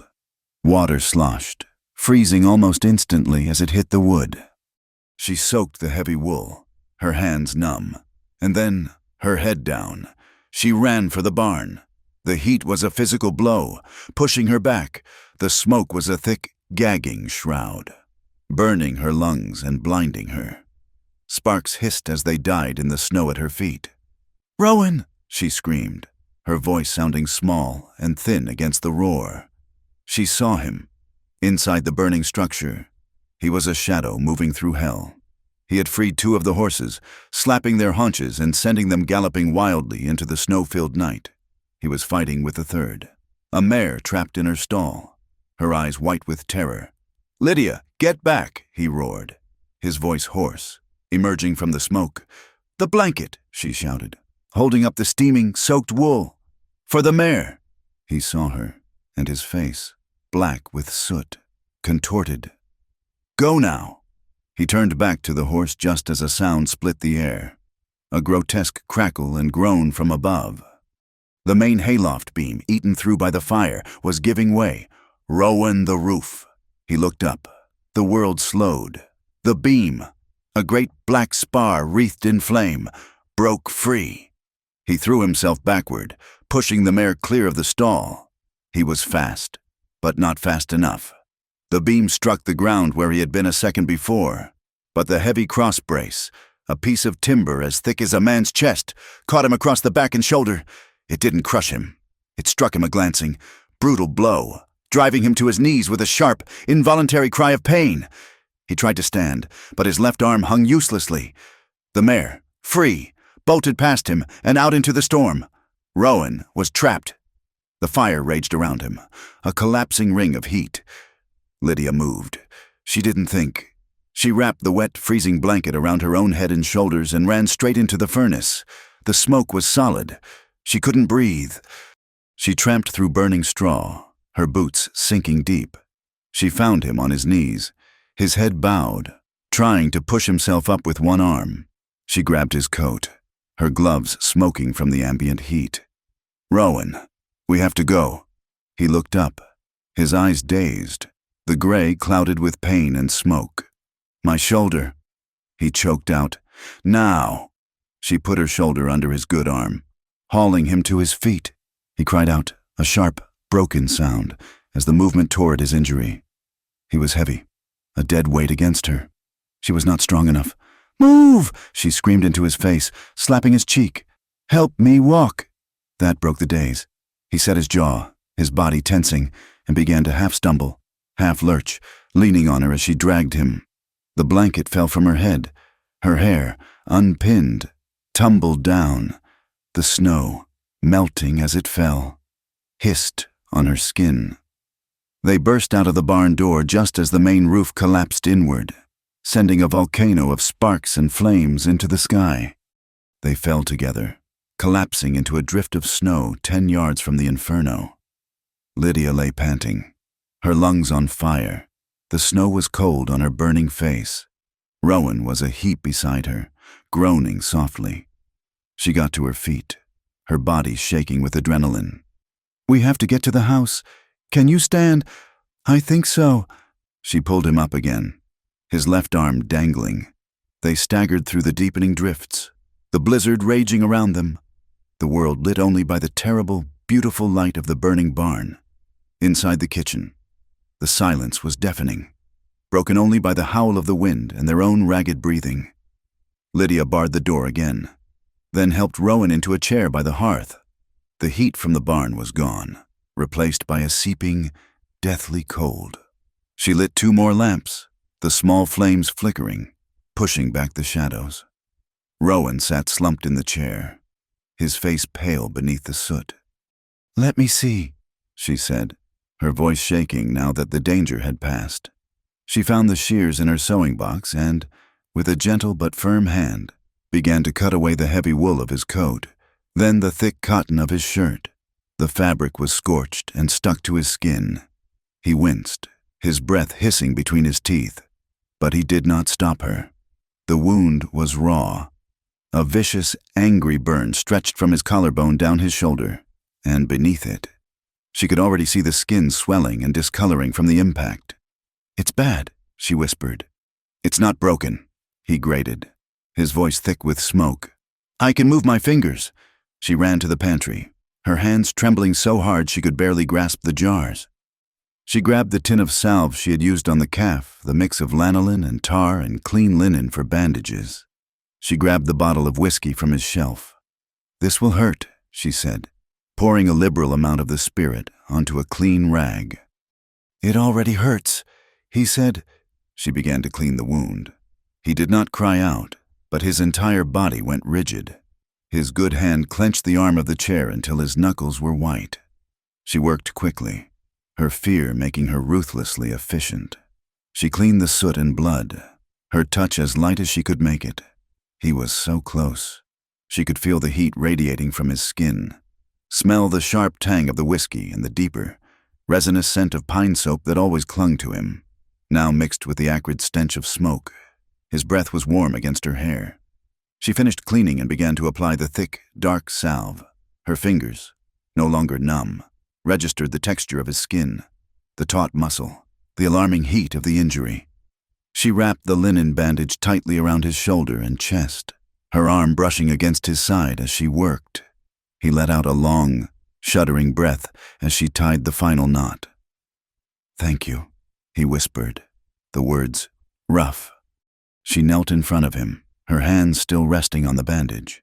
The adrenaline was gone, leaving only a bone-deep weariness and a strange, humming proximity. The blizzard was a roaring, white noise outside, sealing them in.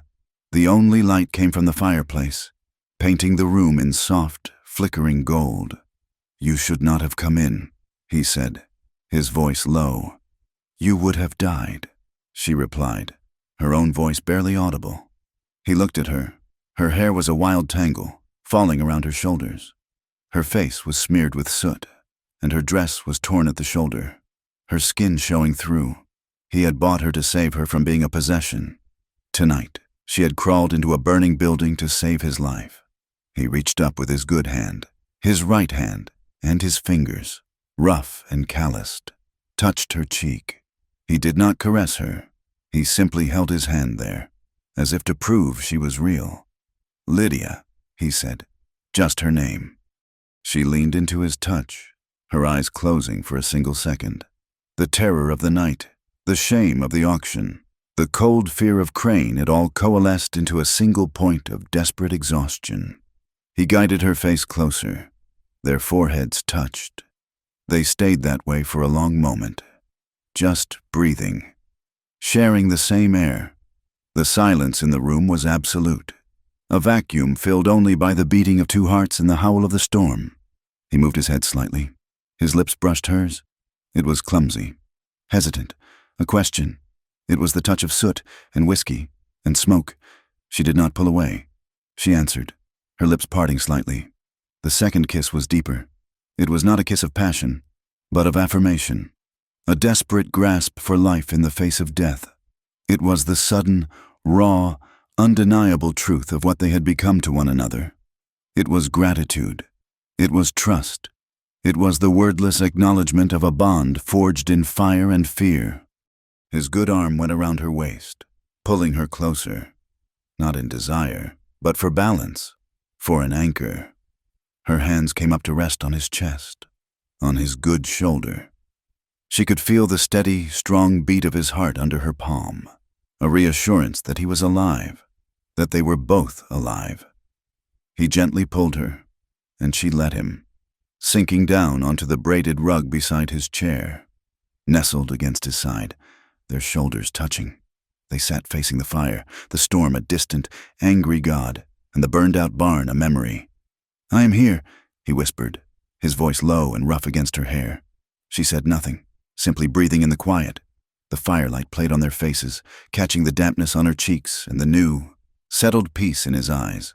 The storm howled outside, a forgotten beast, while inside, their breathing slowly found the same rhythm. After a long time, she was the one to speak, her voice a murmur against his shirt. "Tomorrow. Tomorrow is still the legal battle." He moved his hand, his fingers finding hers, lacing them together. His grip was firm, grounding. "And tonight," he replied, his voice just as low, "you know you are not alone." Outside, the snow continued to fall, burying the ranch, burying the yard, burying the footprints of Vance's men, erasing every trace of their crime in a deep, clean, white shroud. Inside, by the light of the fire, two hearts had drawn a new path. When dawn broke, it revealed a world transformed, silent and buried under 3 feet of snow. The barn was a skeletal ruin, a black, smoking scar in the white landscape. They did not speak of the night before. The intimacy was a fragile, new thing, and the light of day brought the sharp, cold reality of their task. They prepared to leave. Rowan's face was pale, his movement stiff, his left arm bound tightly to his chest. As he pulled on his one good duster, he felt a small piece of paper in the pocket. He pulled it out. It was a single sheet, torn from her writing tablet. Her handwriting was clear and strong. "Do not forget we attack with the truth." He looked at her. She was packing the oilcloth-wrapped evidence, the carbon copy of the ledger, Tamsin's letters, the clipped ear tags into a saddlebag. She met his gaze, her own clear and resolute. He nodded, put the note in his shirt pocket, and opened the door to the new, bright, frozen world. They saddled the remaining horses and began the long, cold ride to town. The town's grain warehouse was not a hall of justice. It smelled of old barley, rat droppings, and the damp wool of the 30 townsfolk crowded onto makeshift benches. A single iron stove in the corner fought a losing battle against the high, drafty ceiling, where shafts of dusty sunlight cut through the gloom. At the front, sitting behind a long trestle table set upon 2 empty barrels, was Judge Ezekiel Rourke. He was a circuit judge, a man who carried the law in a saddlebag and was not impressed by position or wealth. He had a face like dried leather and eyes that seemed to have seen every sin the territory had to offer. He was here for one day, and his patience was already thin. "This court is in session," he announced, his voice a dry rasp. "We are hearing the petition of Miss Lydia Beaumont for relief of debt and charges of malfeasance against Commissioner Jedediah Crane, and—" he scowled at a new sheaf of papers. "The countersuit from Mr. Bartholomew Vance." Bartholomew Vance looked confident. He sat in the front row, a new, expensive-looking lawyer from Laramie at his side. The lawyer, a man named Hobbs, was all polished boots and starched collars. "Your Honor," Hobbs began, rising smoothly, "we are here to correct a gross miscarriage of justice. My client, Mr. Vance, a pillar of this community, was publicly outbid at a lawful debt auction, only to see the property and the person stolen." "Stolen?" Rourke interrupted, raising an eyebrow. "Indeed. Your Honor, Mr. Rowan Pike." Hobbs gestured to Rowan, who sat straight-backed in the front row, his left arm in a sling inside his duster, under the guise of a so-called protection contract. Effectively kidnapped this woman, Miss Beaumont, who is a documented fugitive debtor. He has held her at his ranch against her will, preventing her from fulfilling her legal obligations. We ask for the immediate dissolution of this fraudulent contract and the arrest of Miss Beaumont for debt flight. A murmur went through the crowd. This was a narrative they understood: a desperate woman, a foolish rancher, a broken law. "Miss Beaumont," Judge Rourke said, his gaze falling on her, "you are not represented by counsel." "I am, Your Honor," a new voice said. The crowd turned. Tamsin Doyle stood in the doorway, shaking the last of the snow from her coat. She was not an imposing woman, but her presence filled the room. She carried a heavy leather satchel. "My apologies. Your Honor, the blizzard held up the stage." She walked to the front, gave a sharp, appraising look to Hobbs, and placed her satchel on the table. "Tamsin Doyle, representing Miss Beaumont, and, I might add, representing the interests of at least 6 other families in this county." Jedediah Crane, sitting near Vance, shifted, his face losing some of its color. "Very well, Miss Doyle." Rourke grunted. "Your client brought the petition. Let her speak to it." Lydia stood. She was not the woman who had stood on the auction block. Her dress was plain, mended from the fire, but she wore it like armor. She held no notes. She faced the judge. "Your Honor," she began, her voice clear and carrying, "I am here because my debt, the one for which I was auctioned, is a forgery." "Objection." Hobbs shouted. "Slander. She has no proof." "I have the registry," Lydia said, her voice cutting through his. "From the county office itself, the notary public. Elias Ward, whose seal is on my note, is listed. He is also listed in the same book as deceased. He died on March 4th, 1885. The crowd went utterly silent. "A full year," Lydia continued, "before my signature was supposedly witnessed by this dead man." Jedediah Crane went pale. It was not a blush. It was a complete, sickly draining of all blood from his face. He looked physically ill. "This is," Hobbs stammered, "this is a clerical error. It proves nothing." "It proves," Tamsin Doyle interjected, "that the foundational document of this entire affair is fraudulent, which makes, under Wyoming Territorial Statute, subsection 4, paragraph 2, any seizure or sale based upon it illegal." "And that is not all, Your Honor," Lydia said. She reached into the satchel and pulled out the carbon copy, the thin, damning sheet. "This is a tracing of a page from Commissioner Crane's private ledger. Stolen." Crane found his voice, a high-pitched squeak. "That was stolen from my office. It is inadmissible." "It is evidence," Lydia replied, her voice dropping, "of a conspiracy. It lists my name and the names of other families who lost their land. And next to those names, it lists this." She held the paper up, her hand steady. "A line item. Percentage for Commissioner, 7%. The silence in the warehouse was absolute, broken only by the crackle of the stove. The townsfolk were no longer looking at Lydia with suspicion. They were looking at Jedediah Crane with a cold, rising fury. These were his neighbors. These were the people who had trusted him. "This is a lie," Bartholomew Vance roared, surging to his feet. He was not a man of legal subtlety. He was a man of brute force, and he saw his power evaporating. He slammed his huge fist on the table in front of him. "This is all a setup.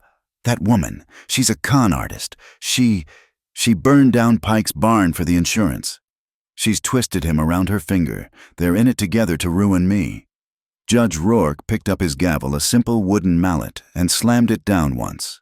The sound was like a rifle shot in the small space. "You will sit, Mr. Vance," Rourke commanded, his voice a low growl. "You will be silent, or I will have the marshal escort you to a cell to cool your head." Vance stood trembling, his face purple. He looked at the hard, implacable face of the judge and, for the first time in his life in this town, he sat down. Rourke turned to Tamsin Doyle. "This ledger, these allegations, they are of a criminal nature. Do you have more than this tracing?" "We do," Tamsin said. She nodded to Rowan, who reached into his own duster with his good hand and pulled out the oilcloth packet. He unsealed it and handed Tamsin the small metal tags. "Clipped ear tags, Your Honor," Tamsin said, dropping them onto the table. They made a small, metallic clatter. "Taken from Mr. Vance's private warehouse, severed from the ears of cattle belonging to seized properties. He retags them as his own mavericks and ships them east. The ledger shows the commissioner gets 7% of the profit. It's not debt collection. It's a criminal enterprise." Judge Rourke stared at the pile of tags, then at Crane, then at Vance. He stroked his beard for a long, terrible moment. I'm not here to conduct a criminal trial," he said finally. That is for a grand jury. I am here to rule on the petition." He dipped a pen in an inkwell. "First, the debt of $400 against Miss Lydia Beaumont is hereby declared void, based on clear evidence of a fraudulent notary seal. Her bonded contract is nullified. She is a free woman." Lydia let out a breath she hadn't known she was holding. Her knees felt weak. "Second," Rourke continued, "writing. Based on the evidence presented, I am signing a temporary injunction. The entire herd belonging to the Vance Stock Company, currently held at the rail spur, is hereby seized by the territory, pending a full investigation of ownership." "You can't," Vance bellowed, but Hobbs pulled him back into his seat. "Third," Rourke's eyes hardened, and he looked directly at Jedediah Crane. "I am issuing an immediate, temporary suspension of Commissioner Crane from all public duties, pending a full criminal inquiry by the Territorial Marshal into these allegations of fraud, conspiracy, and abuse of power." It was over. The gavel struck. The room erupted. People surged to their feet, some shouting at Crane, others crowding around Tamsin, shaking her hand. Jedediah Crane sat frozen, staring at the tabletop, a broken man in the chaos. Lydia and Rowan found themselves pressed against the wall. The relief was so profound it was almost painful. She looked at him, at his face, pale with pain but his eyes clear and steady, and she smiled. He smiled back, a rare, small smile that transformed his face. As the crowd began to thin, Rowan's expression grew serious again. He looked at Tamsin, who was talking to the marshal, then back at Lydia. "Lydia," he said, his voice low, "just for her. This is not over." "What do you mean, we won?" The judge suspended him. He didn't convict him. The seizure is temporary. Vance and his lawyer, they will fight this." He shifted, his shoulder obviously causing him great pain. "Your debt is clear, but your status. You are still a single woman in this territory, with no property, no family. Crane, even suspended, has friends. They could find another way. They could find another charge. They could still try to have you arrested, just to silence you." "What are you saying?" she asked, a new coldness touching her. "I'm saying," he said, his gaze direct and honest, "that you need a shield, a legal one. As my wife, your property would be my property. Your person would be under my protection. An attack on you would be a legal attack on me. They would not dare." He rushed on, as if the words themselves were difficult. "It would be a marriage of convenience, in name only. A piece of paper to keep you safe, to give you standing in this town until Vance and Crane are finished for good. It's a legal arrangement. Nothing more." Lydia stared at him, the man who had bought her freedom, who had taken a beam for her, who had refused to sell her for peace. He was now offering her his name, the last thing he had, as a final line of defense, and he was offering it as a business transaction. She looked at him, at his good hand, clenched at his side, at the pain he was trying to hide, at the absolute, unshakable honor in his eyes. "No," she said softly. His face fell. The rejection was a visible blow. "I see. I overstepped. You misunderstand me." "Rowan," she said, her voice finding its strength. She reached out and touched his arm, near his good hand. "Look at what we just did. We fought them with the truth. We stood in that warehouse and we won. I am not the woman you bought at the auction. I will not be a fugitive, and I will not hide behind a contract, not even one as kind as yours." He looked confused. "Then what?" She met his gaze, and her own was as steady as the judge's. "Don't ask me to marry you for a shield. Don't ask me to hide behind your name. If you are going to ask me," she said, her voice dropping, "ask me for my heart." The words hung in the dusty shaft of light between them. The sounds of the departing crowd faded. It was just the two of them. He had offered her law. She had demanded truth. He searched her face, seeing not a debtor or a victim, but the woman who had charged into a burning barn for him, the woman who had matched his resolve with her own. He said nothing. He simply uncurled his good hand, the right one, and reached for hers. She placed her hand in his. His grip was firm, warm, and it was not a shield, it was an anchor. It was a promise. It was everything that had been unsaid for weeks. A heavy boot scraped on the floor. Bartholomew Vance pushed past them, shoving his lawyer out of the way. He did not look at the judge. He did not look at the marshal. He looked at Rowan and Lydia. His eyes, small and cold, filled with a black, bottomless hatred. The look was a vow. It promised that this was not the end. The law had failed him, so he would find another way. He disappeared out the door, a vortex of cold air following him. Lydia watched him go, her hand still held tight in Rowan's. She realized, with a sudden, chilling clarity, that her revenge was incomplete. It was not enough to clear her name. It was not enough to save the ranch. This was about the balance of power. Vance and Crane had held it all. Now, she and Rowan had taken a piece of it, and men like Vance did not tolerate such a thing. They had not just won a case, they had started a war. The chaos in the grain warehouse settled, leaving a vacuum. Judge Rourke was gone, packed and on his way to the next town, his orders left behind like smoking embers. Jedediah Crane was in the marshal's holding cell, awaiting transport, but Bartholomew Vance, having posted an immediate bond against the contempt charge, was free, and he was furious. He'll fight the injunction, Lydia, Tamsin Doyle said. They stood in the freezing sunlit street outside the warehouse, the air sharp and clean after the blizzard. Rowan was beside them, his good hand resting on his saddle, his face pale from his shoulder injury. His lawyer, Hobbs, is already on his way to the telegraph office. Tamsin continued, her voice brisk. He'll file for a stay in Cheyenne. He'll claim the cattle are suffering, that the seizure is illegal, that you stole the evidence. He'll tie this up in court for months, and by then, the herd will be gone. So the seizure is only temporary, Lydia said, the taste of victory turning to ash. Exactly, unless, Tamsin said, a small, sharp smile touching her lips. We don't give him months. Judge Rourke's order is specific. The assets are seized pending proof of ownership. Rowan spoke, his voice a low rasp. He has no proof. The tags are clipped. The bills of sale don't exist. Then he has 48 hours to produce them. Tamsin said, a deadline set by the sheriff, at my request.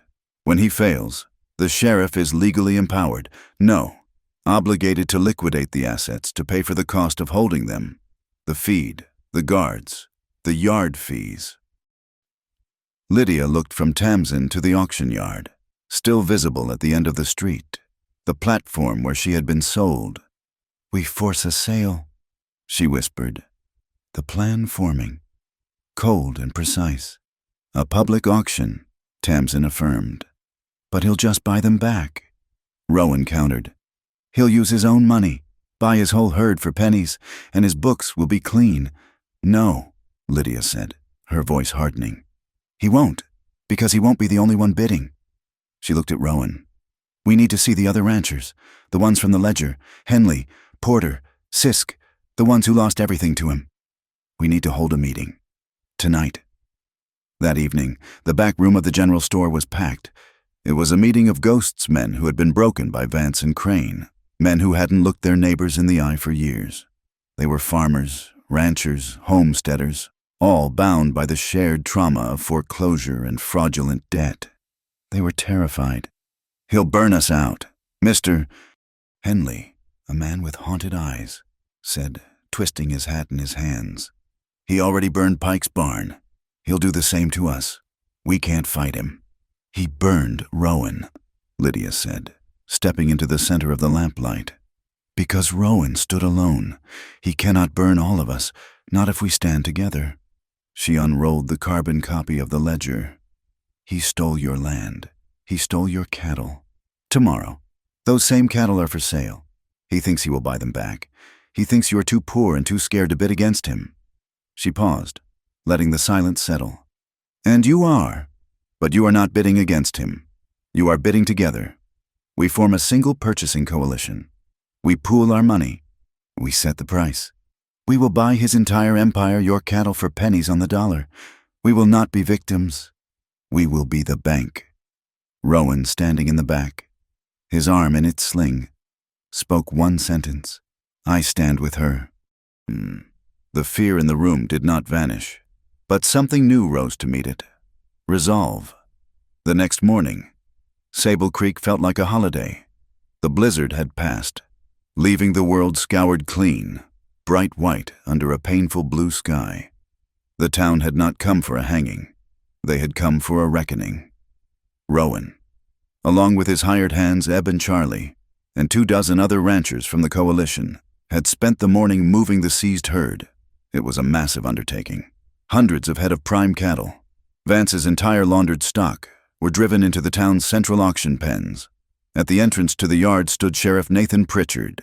He was a new man, appointed by the territorial governor, not by Crane. He was quiet, wore a clean badge, and had read Judge Rourke's orders 3 times. He understood them perfectly.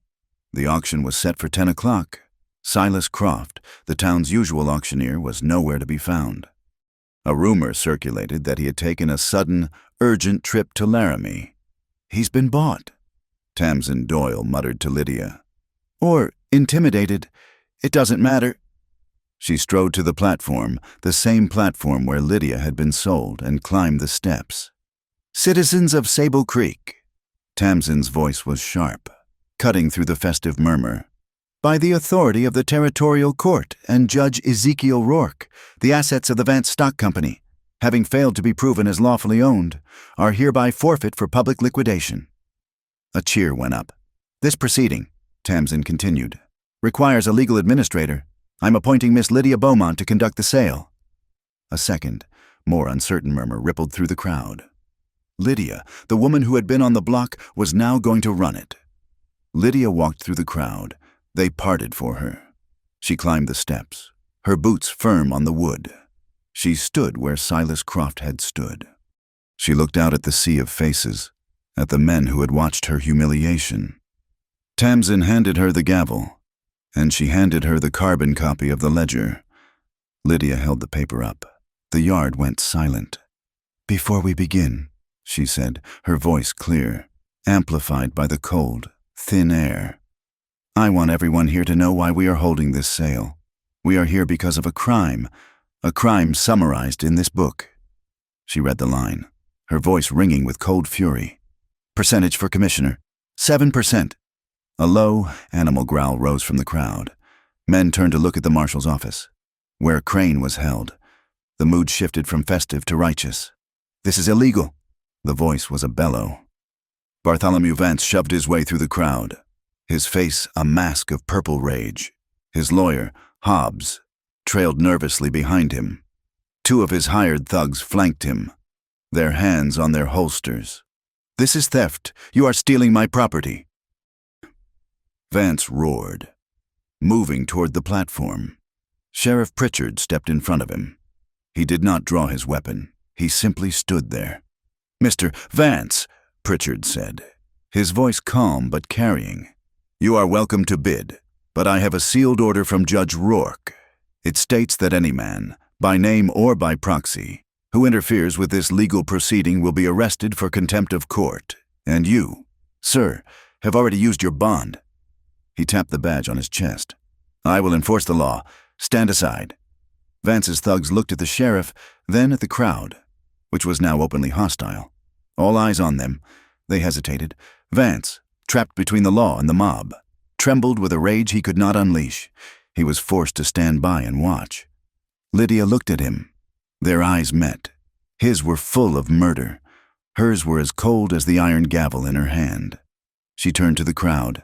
We begin. Lot 1. 50 head of prime steer, wrongfully seized from the Henley Ranch. Mr. Henley, in the front row, gasped. She was naming them. What am I bid for, Mr. Henley's cattle? Silence. The coalition held its breath. Do I hear? Lydia called out. $1,000. Silence. $500. Silence. $100. A man from the coalition, Mr. Porter, raised his hand. I bid $20. $20, Vance screamed. That's my feed bill. That's theft. $20, Lydia said, her voice cutting over his. From Mr. Porter. Do I hear 25 going once, going twice? She slammed the gavel. Sold to the Ranchers Coalition for $20.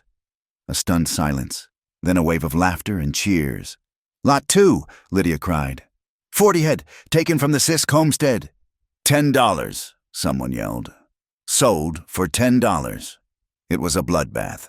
It was a complete, systemic dismantling of an empire, one insulting bid at a time. The ranchers of the coalition, the men Vance had broken, were buying back their own stolen property and all of his laundered stock. For pennies, he was being bankrupted, publicly, by the very people he had destroyed. His thugs were powerless. His lawyer was pale and sweating. Vance himself just stood there, his hands clenched, his face slick with sweat despite the cold. They came to the final lot. It was a single animal, a massive lead steer with a perfect hide, Vance's prize. Lydia paused. The yard went quiet. She did not look at the crowd. She looked directly at Bartholomew Vance. This is the last lot, she said, her voice dropping, every word precise. Mr. Vance, you will pay your debt today. You will pay it with the same rules of auction that you and Mr. Crane used to steal from us, to humiliate us, and to sell us. She lifted the gavel.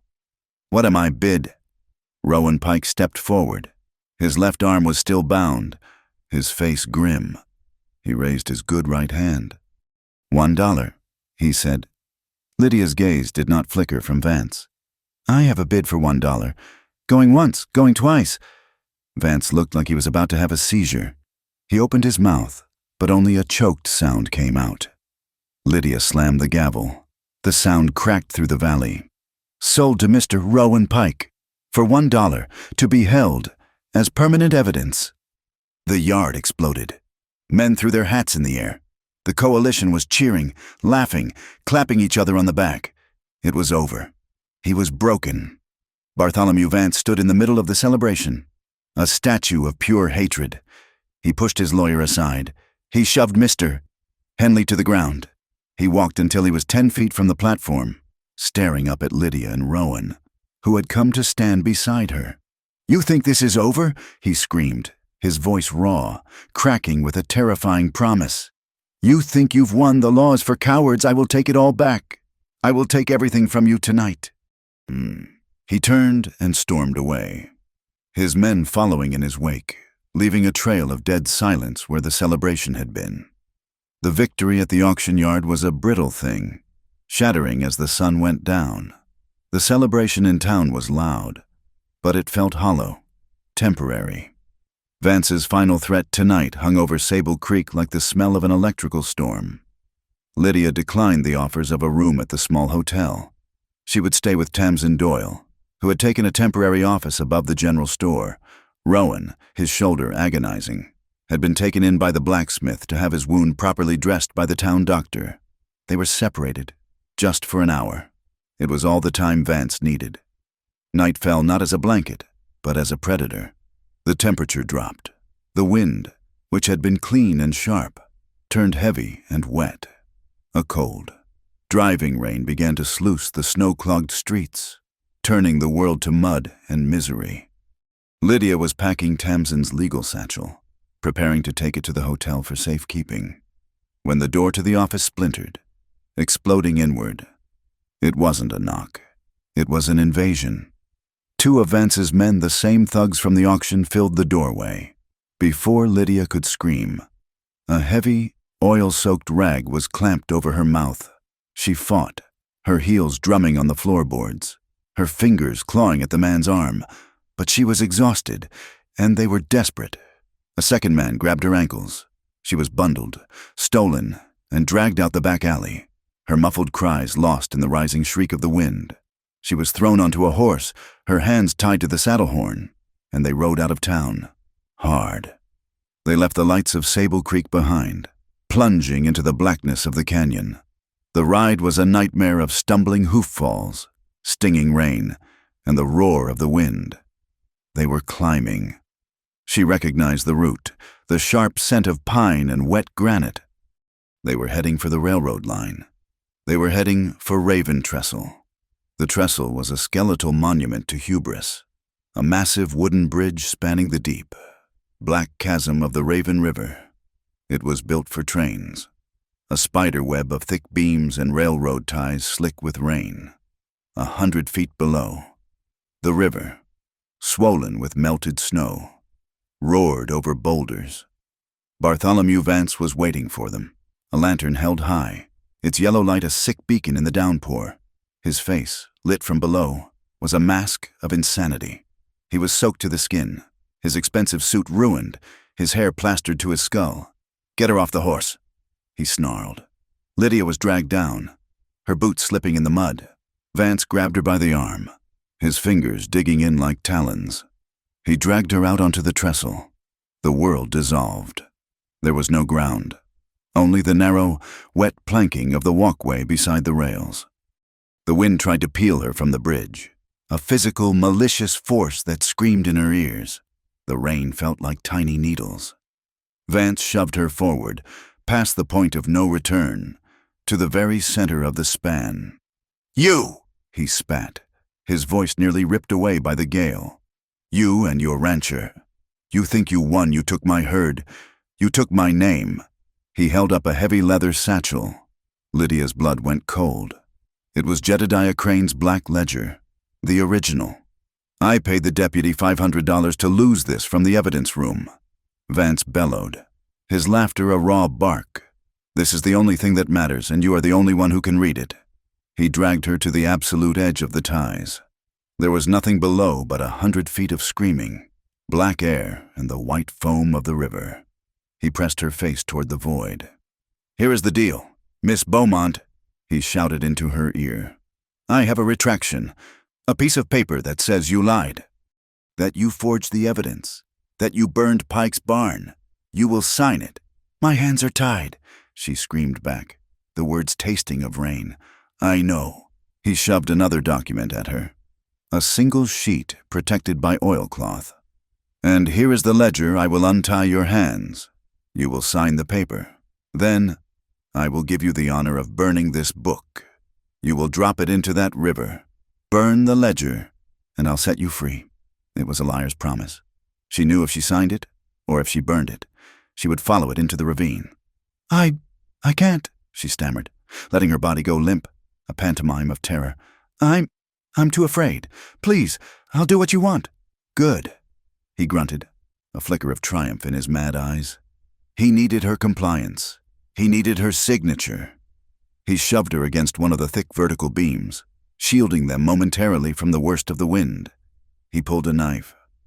Lydia flinched, but he just turned her around, sawing at the wet ropes binding her wrists. "Now," he said, grabbing her arm. "You will." Lydia's hands were free. She did not hesitate. It was not a plea. It was a single, explosive act of will.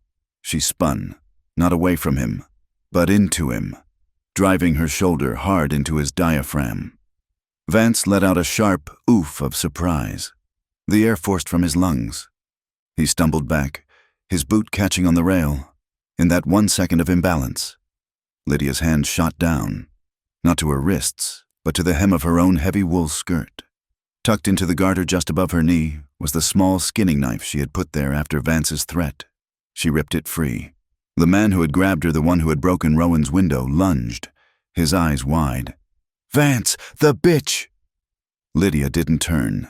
She spun low, the knife a blur, and slashed upward, cutting the man's gun belt.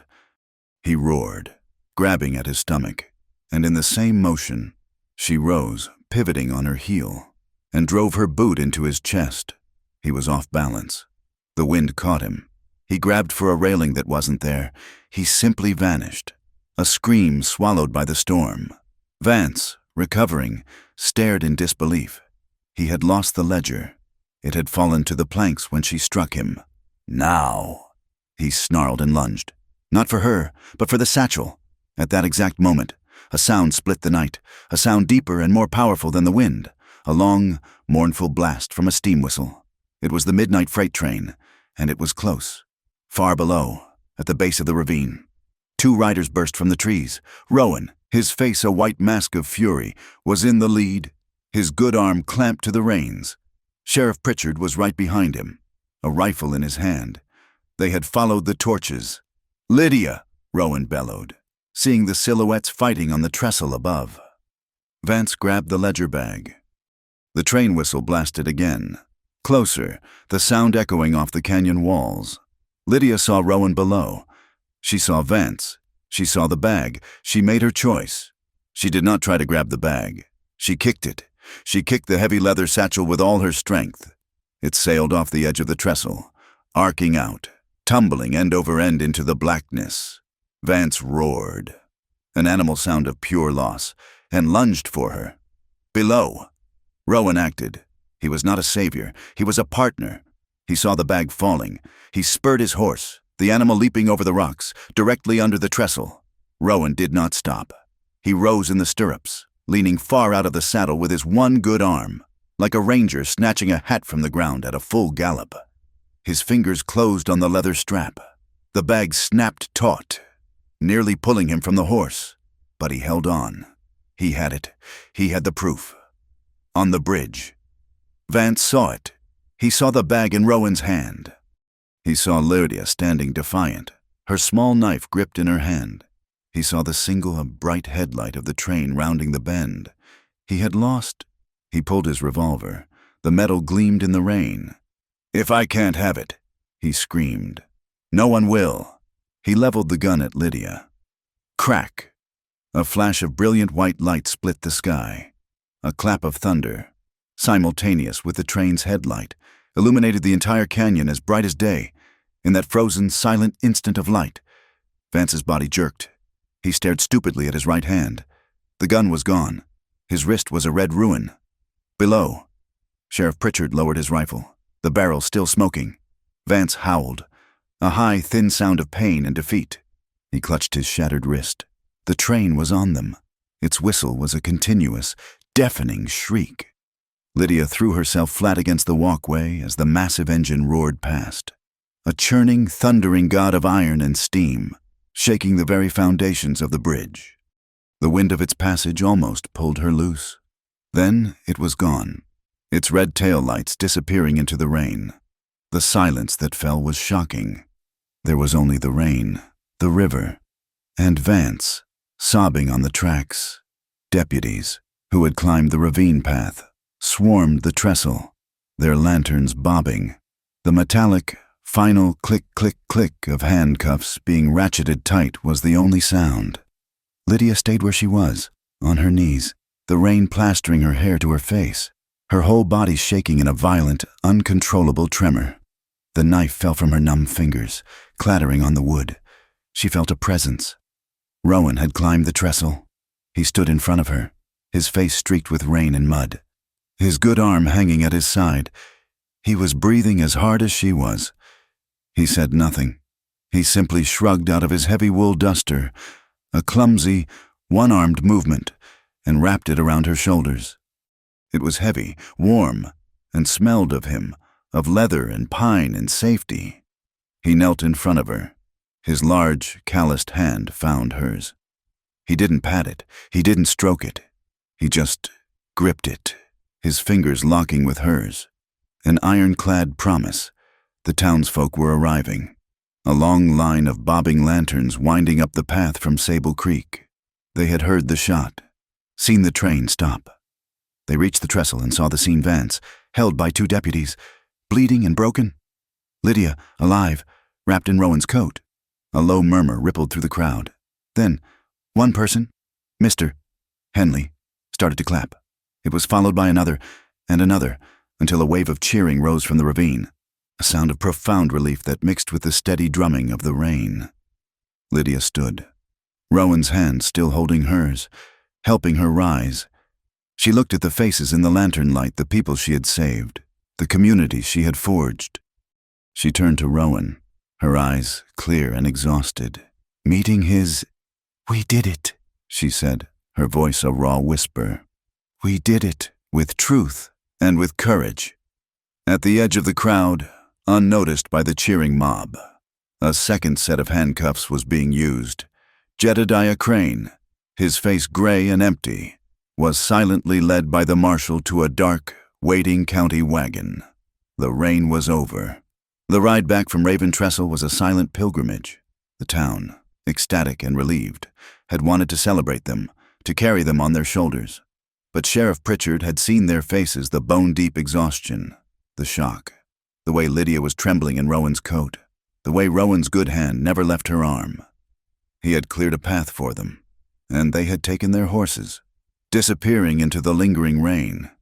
The storm, having broken its fever, was dissolving into a cold, steady drizzle. The wind was no longer a scream, but a weary sigh through the dark pines. They rode without speaking. There were no words for what had happened on the bridge. There were no words for the fire, or the auction, or the long, terrified weeks. There was only the steady rhythm of the horses' hooves in the mud, and the shared, silent knowledge that they were, against all odds, alive and whole. They reached Three Pines. The house was a dark shape against the snow. The burned-out barn was a jagged, black skeleton, a monument to the violence they had endured. Rowan slid from his horse, his body stiff. He swayed for a moment, the pain from his shoulder and the night's exertion catching up to him. Lydia was off her mare in an instant, moving to his side, her hand on his good arm to steady him. "I'm all right," he grated, but he leaned on her as they walked to the door. Inside, the house was a violation. The cold was bitter, the fire long dead. In the faint light from the open door, they could see the wreckage left by Vance's men, the spilled flour, the overturned table, the feathers from the ripped mattress. It was a cold, dead, looted space. Lydia stopped, her shoulders slumping. The last of her strength seemed to drain away. This was the final insult. Rowan saw her face. With his good hand, he reached out, not to touch her, but to gently push the broken door shut, sealing them inside. He moved past her, his boots crunching on spilled beans, and knelt at the hearth. He did not speak. He simply began, with clumsy, one-handed motions, to build a new fire. He used the kindling she had chopped, what felt like a lifetime ago. He struck a match. A small, hungry flame caught, then grew, pushing back the cold, pushing back the shadows, bathing the ruined room in a warm, flickering light. He turned to her. She was still standing by the door, soaked to the skin, his heavy duster dripping onto the floor, her hair a wild, dark tangle. She was shaking, not from fear, but from the deep, penetrating cold. "Go," he said, his voice soft, but a command. "Change, before you take a chill." She nodded, her teeth chattering. She disappeared into her room. The boundary was still there. She returned a few minutes later, pale and silent. She had shed her wet, muddy clothes. She was wrapped in the only dry, warm thing she could find, one of his own coarse wool shirts. It was far too large for her, swallowing her. The sleeves rolled up a half-dozen times. She knelt by the fire, opposite him, holding her hands out to the growing warmth. The firelight played on her face, illuminating the dark smudges of soot and the pale exhaustion. Rowan watched her. Then his gaze dropped to her hands. He reached out his good hand. "Let me see." She looked at him, confused, then held out her hands. Her wrists were raw, rubbed red and purple by the wet ropes. A long, shallow scratch, already beaded with blood, ran from her left wrist to her knuckles, where she had struck Vance's man. "He tied you," Rowan said. The words were flat, but beneath them was a cold, tectonic rage. "It's nothing," she whispered. He shook his head and rose stiffly, his injured arm held tight against his chest. He went to the small pantry, ignoring the mess, and found the tin of salve, the same one she had used on the calf, the same one she had used on his burned shoulder. He found a roll of clean linen. He came back and knelt in front of her. "Your other hand." He took her left hand in his. His was large, calloused, scarred by work and fire. Hers was small, fine-boned, and now injured. He uncorked the salve with his teeth and his one good hand. A clumsy, awkward movement. He dipped his fingers in the dark ointment. He began to clean the scratches, his touch impossibly gentle. He worked in silence, his brow furrowed in concentration, cleaning the grime and blood from her skin.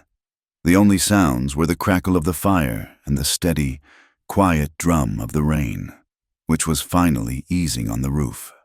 She watched him, her breath caught in her throat. She watched this quiet, solitary man who had fought for her, who had bled for her, now kneeling in the ruins of his own home, carefully, tenderly, bandaging her hand. Their breath mingled in the space between them, pluming slightly in the warming air. The scent of the pine tar salve was sharp and clean. Lydia's composure, the steel she had held onto at the auction, in the courtroom, on the trestle it finally broke. A single tear traced a clean path through the soot on her cheek. She reached out with her free hand, the one he was not holding. She didn't touch his wounded shoulder. She laid her hand flat on his chest, over his heart. She could feel the steady, slow, powerful beat beneath her palm. "Rowan," she whispered. He stopped his work, looking up. His face, illuminated by the fire, was so close.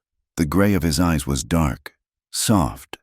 When he raised his gun," she said, her voice choking. "On the bridge. I saw you below me. I thought he would—" She couldn't finish the thought. She shook her head, another tear falling. "I was so afraid I would lose you." His eyes held hers. He saw her fear, a mirror of the icy terror that had seized him when he'd seen her, so small and defiant, balanced over that black emptiness. He had not been afraid for the ledger. He had been afraid for her. He finished tying the knot on the linen bandage, his movements economical. He did not release her hand. His thumb stroked the back of her palm. Once.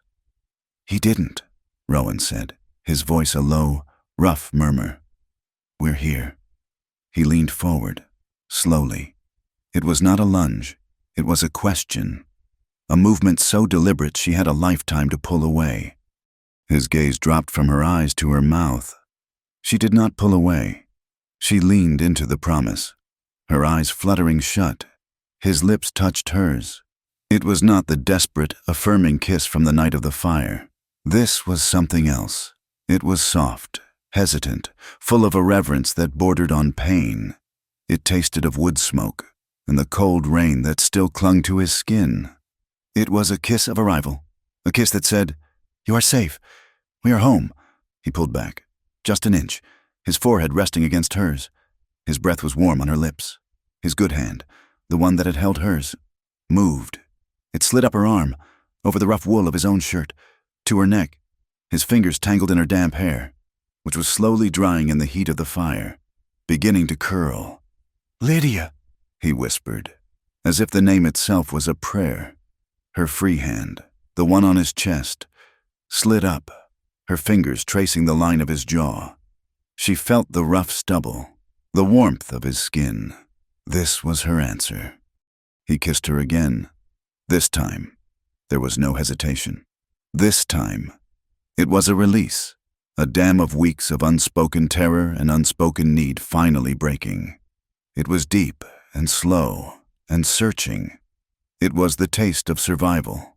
It was the hard-won, desperate acknowledgement of a bond that had been forged in shame, tempered in law, and sealed in fire and water. His arm, his good arm, wrapped around her waist, pulling her from her knees, drawing her onto the braided rug beside him, bringing her close against his side. He was careful of his injured shoulder, but the arm that held her was iron, protective, possessive in a way that had nothing to do with ownership. It was a shelter. She melted against him, her body, so tense for so long, finally letting go. She kissed him back with a quiet, desperate strength, her bandaged hand coming up to rest on his good shoulder, her fingers gripping the fabric as if to anchor herself. She felt his heart hammering against her ribs. Or perhaps it was her own. It did not matter. They were beating in the same frantic, healing rhythm. They stayed that way for a long time.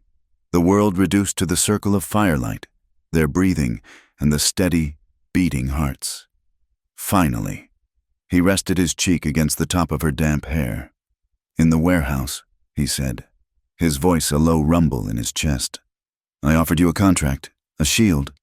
She nodded, her face pressed against his shirt. "That was fear talking." He said, "My fear. I was still trying to buy your safety. I was wrong. You were never for sale." He tilted her chin up with his thumb, forcing her to meet his gaze. His eyes were clear, and the last of his loneliness was gone, burned away. "We chose each other, Lydia, not out of fear, not for protection. We chose each other because of trust." She smiled, the tears returning. But these were quiet, warm tears. "Yes, we did." He fumbled at his belt with his good hand, his expression suddenly awkward. He pulled free a long, thin lace of oiled leather, a thong he used for mending tack. His fingers, large and clumsy, tried to twist it, to braid it. "What are you doing?" she asked, her voice soft. He grunted in frustration, his one-handed attempt failing. "I'm trying." He stopped, then just looked at her. "It's not gold. I have nothing.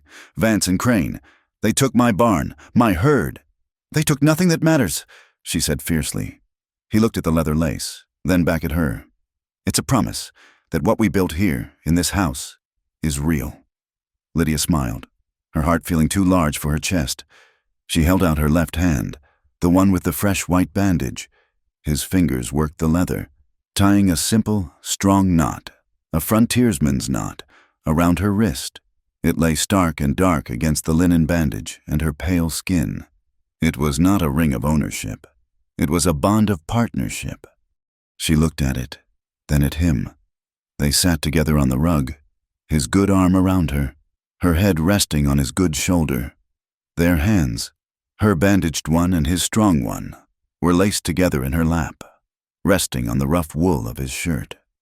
They watched the fire eat the wood, turning the wreckage of the past into simple warmth. Outside, the rain had stopped completely. The wind was gone, in the profound, clean silence of the valley. A small tin wind chime Lydia had hung on the porch, forgotten until now, knocked gently against the post. A single, clear, musical note, a sound of peace. Lydia let out a long breath, her body finally relaxing against his. "Tomorrow," she whispered into the quiet room, her voice firm. "We take the real ledger, the one you saved, to the marshal. We make the seizures permanent. We finish this." Rowan leaned his head against hers. He nodded, his gaze on the flames. "Tomorrow." The news from Cheyenne arrived not as a letter, but as a judgment, delivered by the clicking tongue of the telegraph. It had taken 3 weeks for the full district court to convene. 3 weeks for the charges against Vance and Crane to be laid bare. 3 weeks of tense, agonizing quiet in Sable Creek. Rowan and Lydia had spent that time rebuilding. With the help of the coalition, Henley, Porter, Sisks, and the others, a new barn at 3 Pines began to rise from the ashes of the old. The town, having reclaimed its cattle, now had a surplus of timber and goodwill. They worked, shoulder to shoulder, raising the beams. Rowan, his shoulder healing, directed the work, his quiet authority absolute. Lydia ran the commissary, feeding the crews. Her hands, no longer soft, marked by work and healing scars. The leather thong a permanent fixture on her wrist. The house was scrubbed, its broken window replaced, the violated spaces reclaimed by the smell of baking bread and fresh sawed pine. On the day the verdict was due, the town gathered at the sheriff's office, the air still and cold. Sheriff Pritchard emerged from the telegraph room, a long sheet of flimsy paper in his hand. He did not smile. He walked across the street to the steps of the general store, the crowd parting for him. Lydia stood at the front, Rowan at her side. Tamsin Doyle, having stayed for the finale, stood with them. Pritchard cleared his throat. "I have the verdict from the Territorial District Court in Cheyenne." The town held its breath. "The court finds," Pritchard read, his voice strong, "Bartholomew Vance guilty on all counts of criminal fraud, conspiracy, and intimidation. He is sentenced to 20 years in the Territorial Prison." A wave of stunned, joyful sound erupted from the crowd. Men grabbed each other's shoulders. "Mister," Henley wept openly into his hands. "The court," Pritchard continued, "finds Jedediah Crane guilty on all counts of abuse of power, conspiracy, and accepting unlawful compensation." He looked up from the paper. "The charge," his voice dropped, "was based on the ledger entry, percentage for commissioner, 7%. He continued, "Crane is sentenced to 10 years and is permanently barred from holding any public office in this territory." The second cheer was louder, a roar of pure, cathartic release. "Furthermore," Pritchard yelled over the noise, "the court has reviewed the evidence of the forged notary seal belonging to Elias Ward, deceased 1885. As a result, all debt contracts, foreclosures, and seizures executed by Commissioner Crane in association with Mr. Vance are declared null and void." He looked directly at the ranchers in the front. "Gentlemen, the court orders the immediate and full restitution of your lands and properties." This time, there was no cheer. There was only the profound, staggered silence of men who had lost everything, being told the world was theirs again. Pritchard read the last line. "And finally, the court finds that the territorial clause permitting the auction of bonded human labor alongside chattel is hereby and forever abolished in this jurisdiction." Lydia closed her eyes. It was done. The law had worked. The structure that had allowed her humiliation was broken. But there was one last piece of business. Tamsin Doyle stepped forward. "Friends," she called out, "there is one final act. The other properties. They revert to their owners, but Miss Beaumont's original, fraudulent debt, that land was never hers. It was seized before the title was even filed. It sits in legal limbo. We must clear the title." The crowd moved, as if pulled by one string, from the sheriff's office back to the place where it all began, the auction yard. The platform was still there. The mud was gone, replaced by the hard-packed, sunlit ground of a new season. Tamsin Doyle climbed the steps, but she did not take the gavel. She handed it to the new, duly elected town auctioneer, Mr. Porter, one of the men who had been ruined, and was now restored. "Folks," Porter said, his voice thick with emotion. He looked at Lydia, who stood in the dirt, in the exact spot where she had once been forced to stand on the block. "This ain't a sale. This is a restoration. We have the deed, the title for the 40 acres north of the creek, the land stolen from Miss Beaumont. The court requires a formal entry to clear the title. A bid must be placed to be entered into the record." He looked at Lydia, his eyes full of respect. "Miss Beaumont, the bid to open is $1. This was the final shackle. She had to buy back the very land that had been the instrument of her ruin." She felt Rowan move beside her, reaching into his pocket. She put a hand on his arm, stopping him. "No." She looked at the platform, at the faces of the town. She remembered the shame, the cold, the feeling of being less than human. Rowan misunderstood. He thought she couldn't bear it. He stepped forward. The crowd went silent. Rowan Pike was raising his hand again. Lydia watched him, her heart in her throat. He was saving her. Again. But Rowan did not look at the auctioneer. He looked at Lydia. "I am not," he said, his voice clear and carrying, "bidding to buy this land." The crowd murmured, confused. "I am placing the $1 deposit," Rowan announced, his gaze locked with hers. "Required to draw up the deed, to file the title, in one name, and one name only." He turned to the auctioneer. "The deed is to be filed under the name Lydia Beaumont." He looked back at her, a small, fierce smile on his face. "Because your name belongs to you." A stunned silence, and then the dawning understanding. He was not buying her. He was not saving her. He was empowering her. He was giving her back the very identity that had been stolen. While the auctioneer scribbled on the paperwork, Sheriff Pritchard walked to the main gate of the auction yard. He was carrying a long, newly painted plank of pine with a claw hammer. He pulled the old, weather-beaten sign, Sable Creek Public Auction, from its posts and tossed it to the ground. He lifted the new sign. He hammered it into place. The letters were bold, black, and clear. Sable Creek, a town free from human auction. A single shout came from the back, then another, and then the entire town erupted in a wave of sound, a roar of victory that echoed off the mountains. It was the sound of a community reborn. In the middle of the joyful noise, Lydia turned to Rowan.